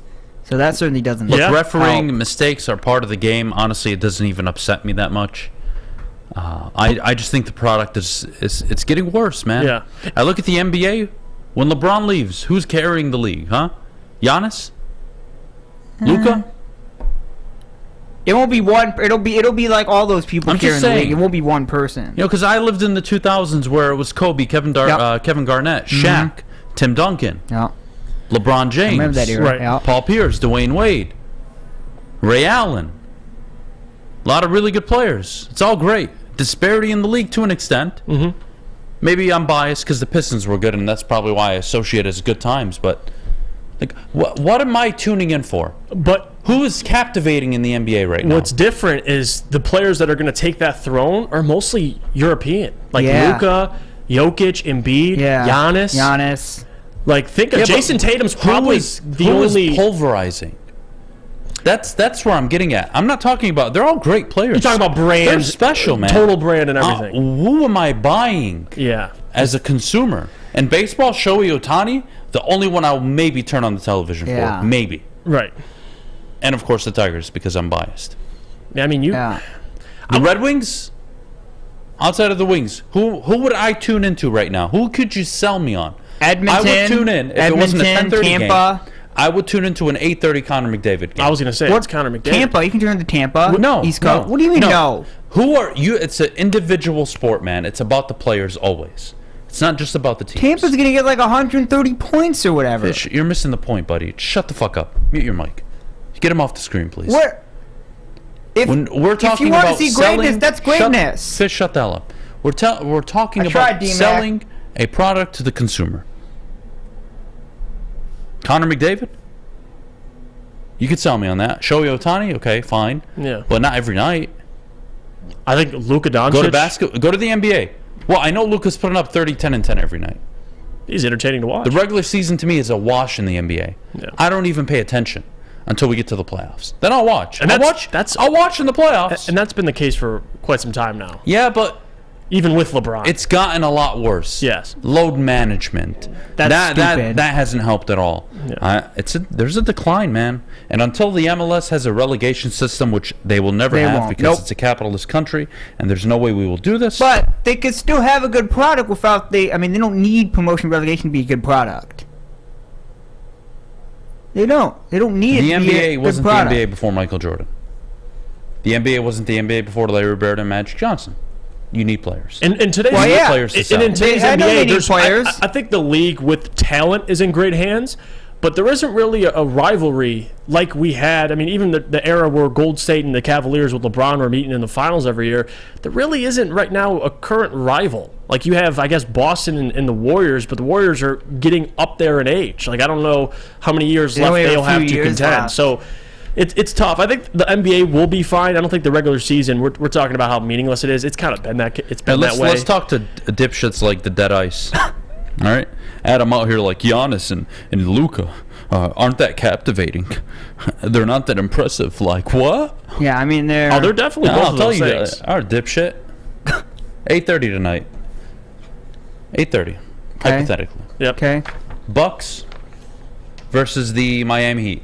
You gonna sit down for 3 hours and watch it? No, you're not. Well, Shut the fuck up. Depending on if there's no Shut piss. the fuck up, each and every single one. To of your you. point, the casual fan probably not. I'm not talking about a Milwaukee Bucks fan. We're talking about the product I'm talking as a about whole. the league as a whole. You're selling nationally. Right. Why would I tune in? I'm not. Like I would. Get to the playoffs. I'm watching. I won't lie. Okay, but if you're a sports fan, Shut you're up. gonna tap in. No, you guys. If the Pistons aren't on, you would tap in. You're right. Flipping through the channels. You're right, because I would tune in, but I'm talking. There you go. I'm talking like he's casual. Someone We're who talking just about the country and why ratings are down. the total country. I don't know. Not the UFC lover who will watch every card and buy every pay-per-view. I know. That's not who we're talking about. No, we're talking That's about not who makes up the majority demographic. Yeah, but the casual sports fan would be flipping through the channels to see what's on. Yeah. When we get back, Dylan Larkin shines at the All-Star game. That was incredible. Go Wings. Did you see his Mitch Marner comment? I did.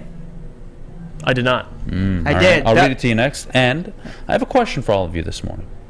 Do you? Do you trade or re-sign Dylan Larkin? What do you do? Debate, yeah. Now I know most of you will say, well, whatever Steve Yzerman thinks is best, I'll do. Okay, fine. I'll give you that. I respect that. But what would you do? I'd like all of you to answer put that. on our Steve Yzerman hats. Re-sign him. I'd like all of you to answer that. But before we go, Jeff, our good friends over at Guardian Alarm. Let me tell you about it. At Guardian Alarm, it's a new year and allow them to help you protect your home. Customized solutions from real experts. They're professional technicians. Take the time to recommend security and automation solutions specific to your needs. They also have 24/7 professional monitoring. Call them any day or night, and know that a Guardian team member will be on the phone and stay on the phone for as long as you need. Call 1-800-STAY-OUT today for more information. My neighbors. Love Woodward Sports? Love wearing clothes? Then you should be wearing Woodward Sports clothes. Check out our full line of merch at woodwardsports.com. Just click on Shop. We have all your favorite designs, like Dan Campbell kneecaps, Beverly Hills Golf, Woodward Golf, and of course, our own logoed out merchandise. Men, women, infants, kids, all love Woodward Sports. Impress your friends. Impress your boss. Impress your dog. Buy Woodward Sports merch today. Introducing the Planet Fitness Guide to getting that post-workout glow. Step 1. What's your why? More epic energy? Better sleep? Blow off steam? Step 2. Join Planet Fitness for just $10 a month and get moving in our clean and spacious clubs. Step 3. Bask in that post-workout glow. Join Planet Fitness today for just $10 a month. Join today at any of the 50-plus Detroit area locations. It's a great day to get some Centron in your life. Okay. There it is. Centron, here we go. Gotta grab the cranberry. Oh wait, it's 2 for $4. Gotta double up with the classic as well. Centron World, baby. Centron, available at select Kroger's, and if you wanna know how, go to @CentronWorld.com. You get dope like me. You know what? Why wait?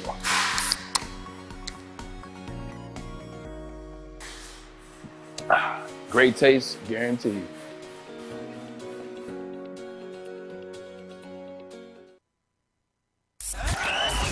We are the network for Detroit by Detroiters. Welcome to the Woodward Sports Network. Let me tell you about my good friend Ryan Armani and his health journey he's been on. I'm so proud of him. He's down a lot of weight, down a few waist sizes. Pants are starting to fit, shirts starting to fit. Triple chin's going away. Feeling good for Ryan Armani. It's all thanks to Dr. Jason and his team over at Custom Health Centers. Sign up. Get your health journey started today.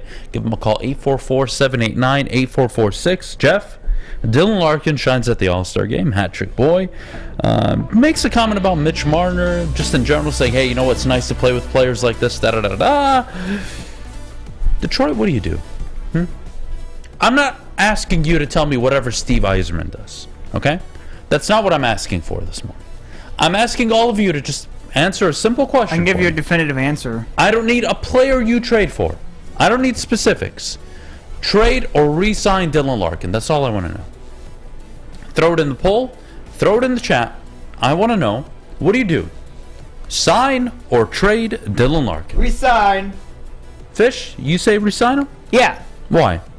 Well, he's a pivotal part to the team, and he's a player you can build around him. Is he a top 10 player in the NHL? Right outside, probably 11. You're fucking crazy. You're fucking crazy. Okay. I mean, he's definitely up there. He's not even top 20. No? So, if we're talking centers, what salary would you be willing to pay him? I mean, if he goes on another team, he's going to do very well for that other team. I'm not going to play the salary game because I don't think that's fair. But I'll answer your question. I'll say 7.5, 8 million. Well, you offered him eight for 64. Yeah. He turned it down. Yeah, because that's smart of Steve Yzerman to do. Yeah. No, I agree. But I'm not paying the motherfucker $10 million a year when I'm not even getting production out of him. Right. Would you resign him? He's 63rd in the NHL with 43 points. But do you want me to pay him $10 million a year? But that's not. You're looking at it from a whole league perspective. Just on the Red Wings, he's one of your most productive players, and he's your captain. So, I mean, Jeff, if you're saying, well, league wide, he's not that. Well, I'm not saying trade him. He's probably. But why would I pay him more than what he wants? and more than what I think he's worth. It depends how much more you're going Is to he pay. my first line center? No, he's probably your second. Okay, then what the If hell am your I doing team- paying if you him have a first bunch line of talent, money? he's probably your second. Why am I going to get strong-armed into paying him first line money? Why? Well, I agree with let him that. go then. Huh? Sounds like you want him to go then. I don't want him to go. What does he want? Did it come out with what he's asking for? I think that's the I the haven't question found anything I have. with an. From what I've read, there's a gap. There's a big difference. Big difference?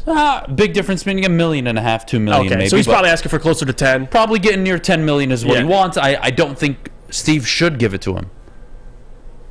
Okay. But the question becomes, if you can't resign him, you have to trade him. Yeah. So Alex, if you don't mind, throw up a poll. Would you re-sign or would you trade Dylan Larkin? I would try to re-sign him at all costs, and if I Woodward can't, Sports Archive, the chat's chiming in. They're then I saying a won't. lot of 9s I'm seeing. So I don't know if it's been Yeah. reported. That's not confirmed. But if it is 9 and you're $1 million off per year, I don't see a problem with that one. I think Dylan needs to suck it up. $9 million. I'm not paying him $9 million a year. No? Nope. You're just setting this thing back, though. That's the problem. No, I'm not. You're just He gonna- said I'm paying a second line center $9 million a year. I mean, You know how that much is- that is? Yeah, it is a lot of money. I will tell you who makes $9 million or more in the NHL. Okay? Braden Point Yep. at center. Tyler Sagan, Alexander Barkov, Jack Eichel, Jonathan Taves, and Anze Kopitar. Jonathan Taves, I think I already said his name. Good. John Tavares, Austin Matthews, Connor McDavid. Yeah, like the Sidney best in Crosby hockey. makes $8.7 million. Mike Zibanejad, amazing player with the Rangers, $8.5 million. Steven Stamkos, $8.5 million. Leon Draisaitl, $8.5 million. Logan Couture, Matt Duchene, Ryan Johansson, Jack Hughes. Now we're talking about Dylan Larkin Company. You know how much they make? $8 million a year. Miss me on the idea that I'm going to pay Dylan Larkin more than Zibanejad, more than Draisaitl, more than Stamkos, more than Forsberg, more than Crosby, more than Backstrom. The same as Braden Point. Not going to happen. I think the value, though, comes with you get a long-term extension with Larkin. In 3-4 years, you're still paying him $9 million. So, again, the market as it is right now, it's tough. I think if you don't re-sign Larkin, you're in a difficult position because who do you have to replace him right now? And what's your plan moving forward? I think they have young talent. They have guys you like. They have some veterans. But just letting Larkin go, I mean, again, I'm not in that boat. I'm not really. If you're going to have problems paying Larkin $1 million more over 8 years, I still believe you'll get value in that 8 years. Because, like I said, 3-4 years, he's still making $9 million. Dude has a place when on this guys team. are getting re-upped. Like that's the problem I have. Like long term, that actually sounds pretty good. I don't mind. But we'll Dylan see. Larkin should not be getting paid top center money because he's not a top center in the NHL. It's that simple. Now, Steve should hold his ground and re-sign. I want Larkin on the team. Okay. Don't get me wrong. Yeah, no, I agree. I'm not saying get rid of him. But you can miss me with the idea that I'm going to pay him more than players who are infinitely better than what he is. Larkin's just a name, and he's just a very good player on a rebuilding team. He's your captain. He's probably your best player. Oh, he is your best player. On a rebuilding But you know team. who will be On your a best team player? you're still trying to acquire if talent. you add nobody to the Red Wings for the next 2 years, you know who by the end of 2025 will be your best player and will be a top 10 player in the NHL and will be a top 5 defenseman? Mo Seider. But imagine Mo Larkin. Seider will be your best player in 2 years. And you're probably correct. Doesn't mean you have Larkin, you have Mo Seider, Lucas I'm Raymond. not saying you don't build around him. Don't get me wrong. So you don't But need him to be your that's best the player. idea. That's who the best players are. Right. The best players on this team will not be your best player. Yeah, He can be your captain. Right. He can be your second line center like a Zetterberg. Right. No problem. Yeah, if no he's your problem if he's at your all. best player, But if he's going to be my best player and I'm going to pay him best player money, get the fuck out of here. It's tough. Yeah, no, it's I not going agree. to happen. I get it. So I'm glad where Steve's at. I'm glad he's playing hardball. He should. And I'm pretty sure Yzerman did this in Tampa Bay with a couple of those guys as well. Cooch and Stamkos as well. I think their extensions, he played hardball, ended up getting it done. I think he'll get it done with Larkin. 8.2, 8.3. I think he'll get it done with Larkin, but we'll see. 8.2, 8.3 million you can sell me on. Jack Hughes money, no problem. Yeah. Jack Hughes money, you can pay him. 8.2, 8.3 million. Pay him a little more. I don't mind. You're not getting up to 9 million. Not going to happen. Not going to happen. When we get back, all right, we kind of got off the rails a little bit. So I want to get back to a few things on the Lions. We'll get to the Pistons, and then we'll call it a day. We'll get to Mailbag at 9:50, but before we do, Jeff, our good friends over at Chili Peppers Tanning. Let me tell you about them. Chili Peppers Tanning is where you'll find all the cleanest salons in the D with spotless, sanitized rooms and trained and certified tanning professionals. You can join the Pepper Club for all the best deals. They'll beat all competitors by $5. ChiliPeppersTanning.com. Hottest bulbs, hottest deals, darkest tans, your vitamin D headquarters, 27 locations and more on the way. Woodward Sports loves sports, and we also love to party. Join us for the big super party. Wait, we can't say super. We really can't say come join us at our super party on Sunday, February 12th from the only place that can handle a Woodward Sports super party. Well, our super party will be at Flight Club on Michigan Avenue in Inkster. Join us for a live pregame show and watch party with the crew.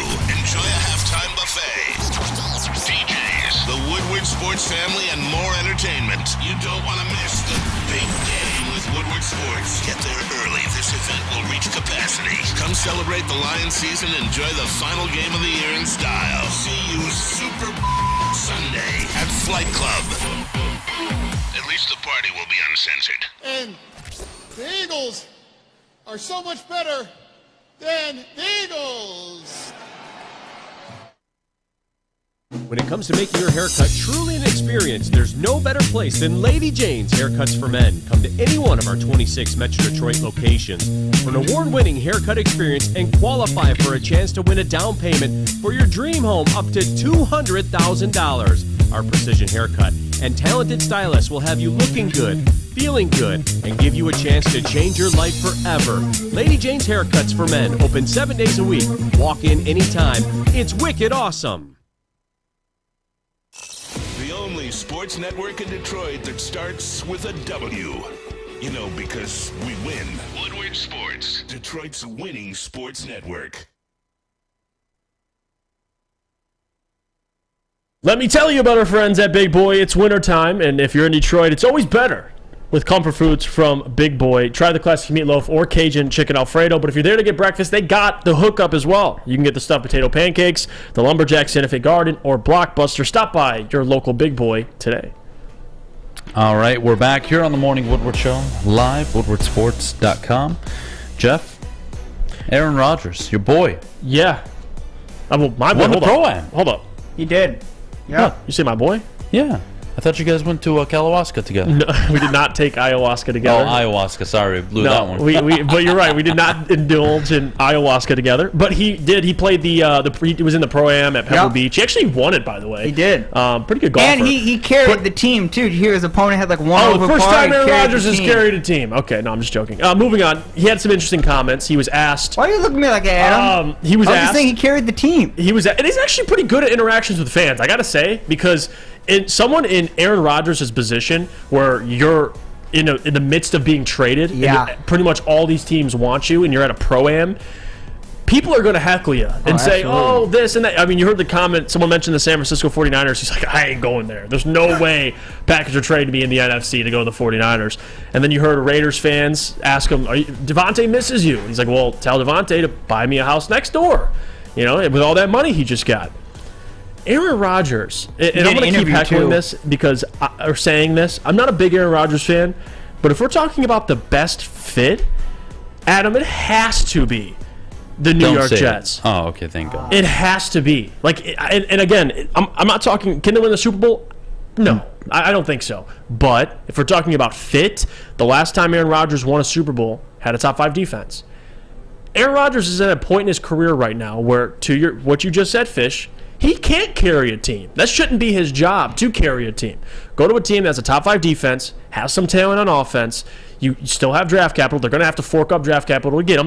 They're willing to do that. Johnson already came out and said he would.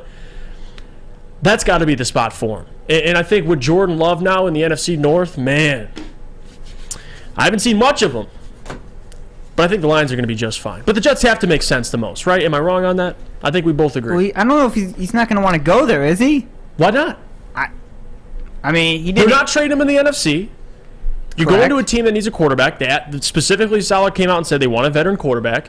I know Titans, super juggernaut, love that, by the way. WoodwardSports.com mentioned it. Rodgers going to the Titans. He actually owns a house in Nashville, so I know where those rumors come from. I think he owns one in L.A., too. Well, probably owns a couple houses. Well, I mean, most millionaires, multimillionaires do. Yeah. But the Titans are interesting as well. But the Titans, to me, you go to the Aaron Titans. Rodgers Did you hear his interview yesterday? Oh, okay. Who are you stay in throwing the to? NFC North. Who are you throwing to? You're not. It doesn't matter. Did you hear his Stay in the interview NFC. yesterday? Did you hear the interview yesterday he did?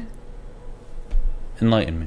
Well, he just talked about, I mean, it's kind of about his golf game, but they did bring up, hey, some teams want you as a quarterback, Aaron, and he gave his normal answer, like kind of told you what he wanted to do, kind of not. So you just wasted my time by telling me this. Well, it's important information. He brought up L.A. and San Francisco, and, I mean, he didn't really shut down. It sounds like he shut down the Jets more than anything, but... The Jets it makes too much sense. Like if I'm advising Aaron, stay in the NFC North. Vikings can easily fall off. The Lions haven't proven anything yet. You've got a top 12, top 15 defense in terms of talent. Like, restructure your contract, figure it out, make good for one more year. I think you can at least make the wild card in the NFC. They proved it this year. But look at it from the Packers' perspective. They were this close. The Packers. If I'm the Packers, I want to move on. But we're talking about Aaron Rodgers right now, not the Packers. What his interest should be. Yeah. No, I agree. The Packers are in a tough predicament. Gutekunst? Is that what does he go for in the market, though? Correctly pronounce his last name? If you want to talk to me about best case scenario, it's the 49ers. Well, yeah, but they're not. I mean, well, what? If I'm the Packers, I'm not. Okay, well, I'm just asking, what's his market value? One first-round pick? Probably. Niners would give that up. I think a desperate team would pay 2. For a 37, 38-year-old? Because they believe that he gets them closer to... Okay, let me ask everybody an honest question.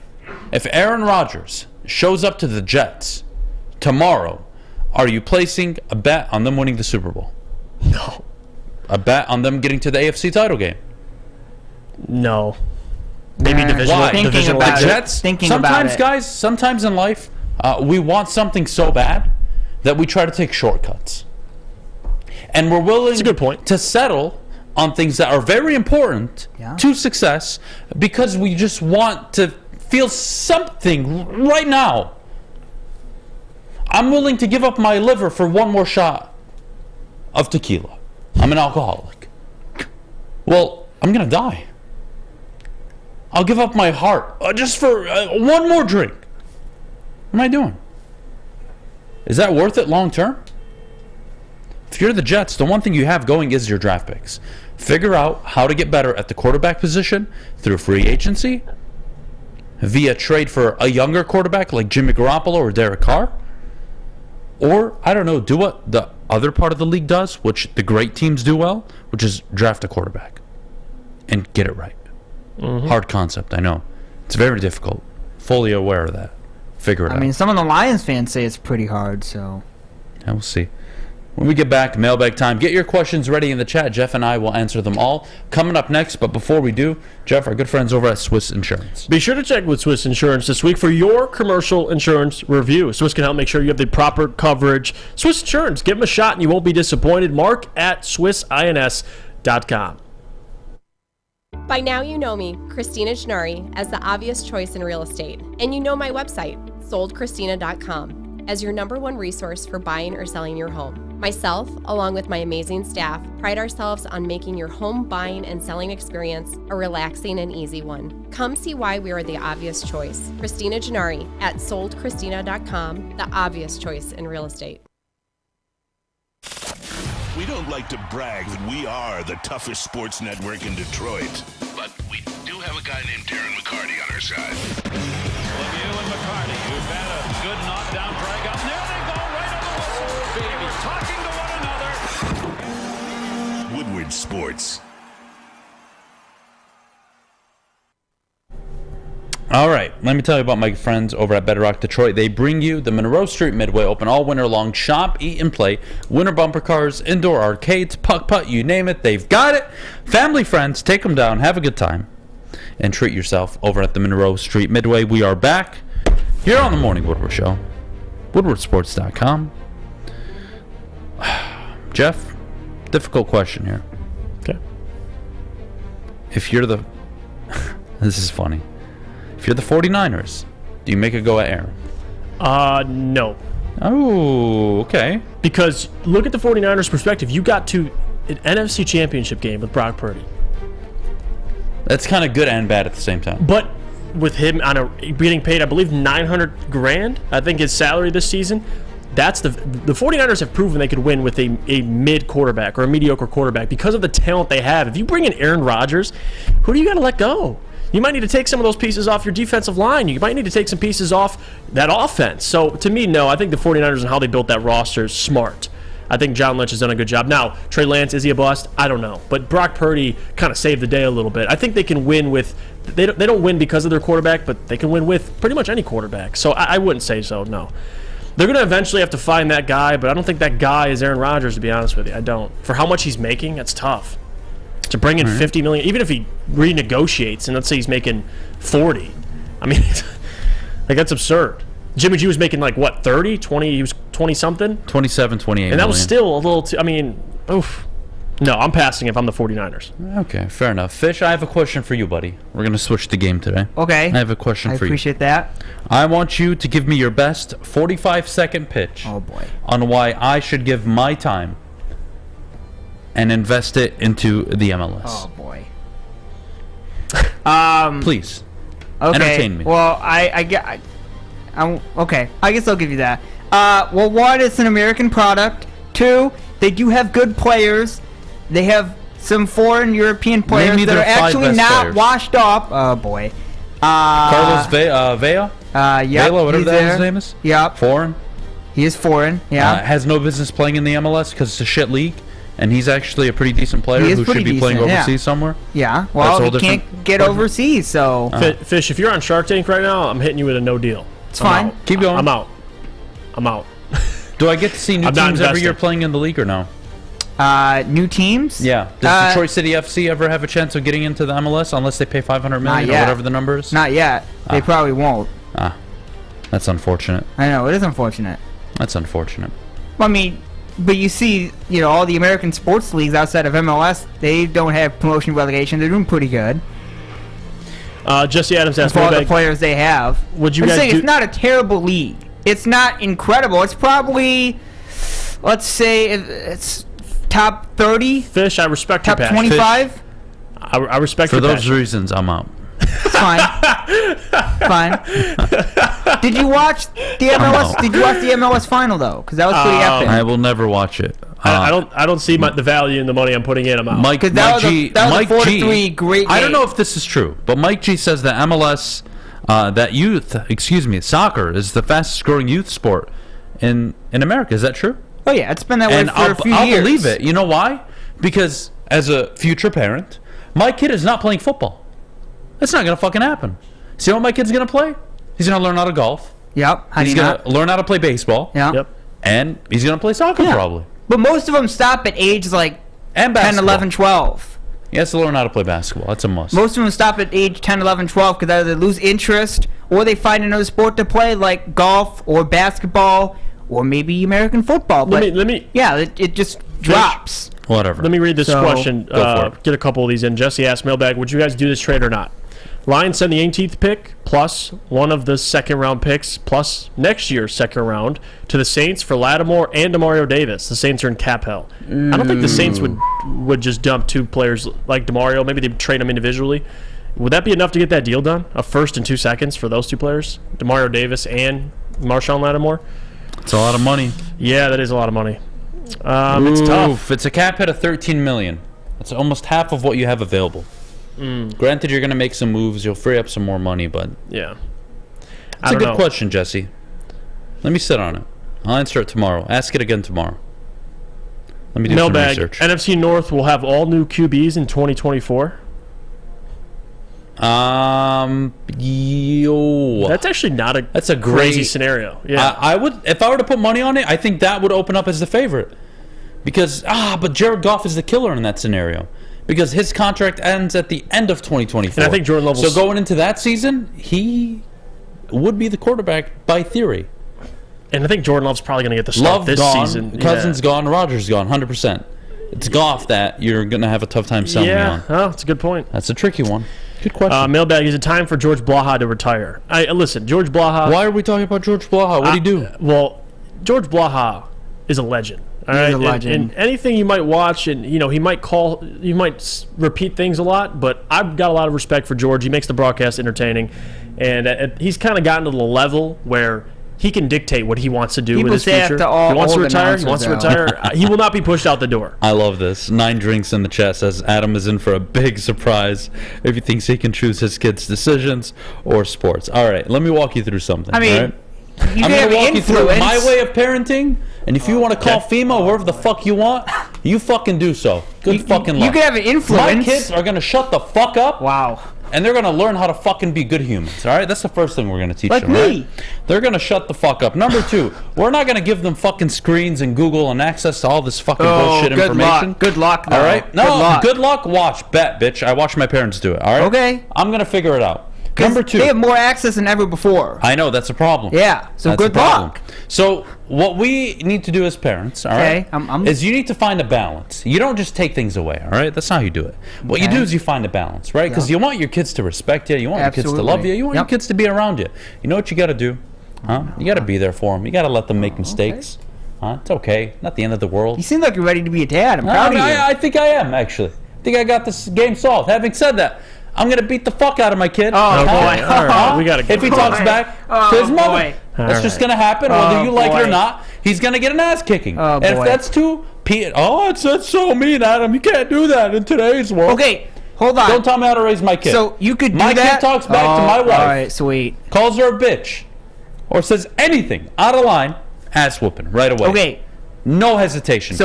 And I'm not even going to whoop his ass. I'm going to fuck him up mentally. I'm going to have him go get the belt like my dad made me go get the belt. All right. Fucking psychological warfare in my household. Okay. So anyways. You could do that, but you just need to watch yourself because you don't want that. Hold on. He's allowed to do that, but you don't want your kid to go do that to like other kids at school because they're like, oh, my parents. Do what to other kids?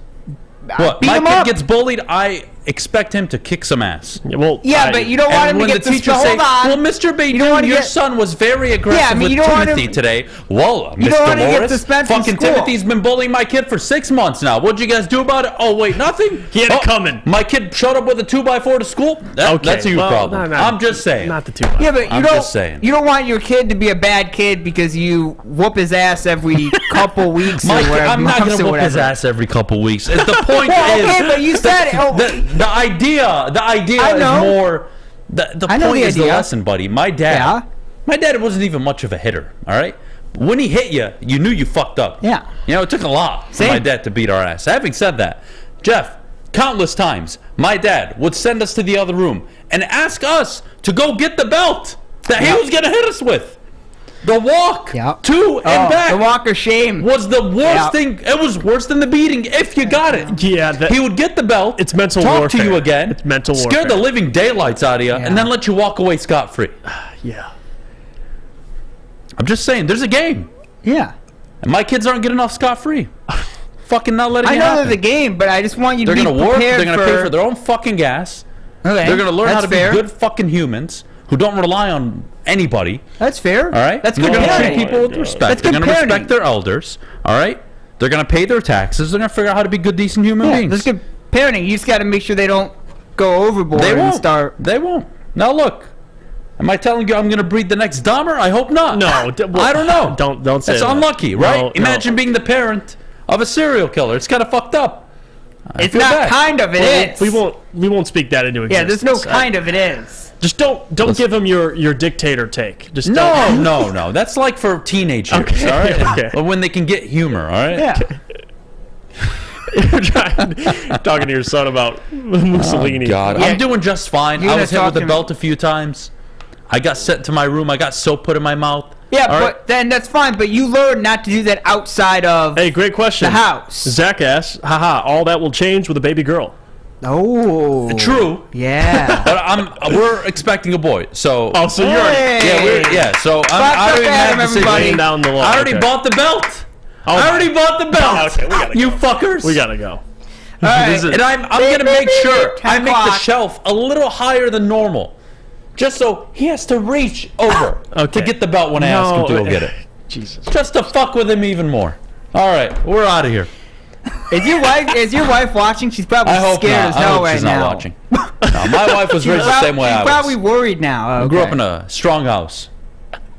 All right, we're out of here. Yeah, we got to go. All right, thank you to all the sissies in the chat. Have never hit their kid or have never been hit. Yeah, we got to go. You're the problem with society. I think we could prevent a lot of things if we just smacked our kids around a little more. Having said that, we're out of here. That's it. We'll see you guys tomorrow. Thanks for a great show. Like, subscribe, drop. Membership. Oh my goodness. Feeling great. Feeling great. How Never do you better. We'll see you guys tomorrow. Have a great day. Jeff, Adam, Fish, and the team. Thank We're you. out. Yep. Have a good Monday, everyone. Go watch all the sports. Maybe tap into Motor City Cruise while you're watching the Pistons. How do you not? My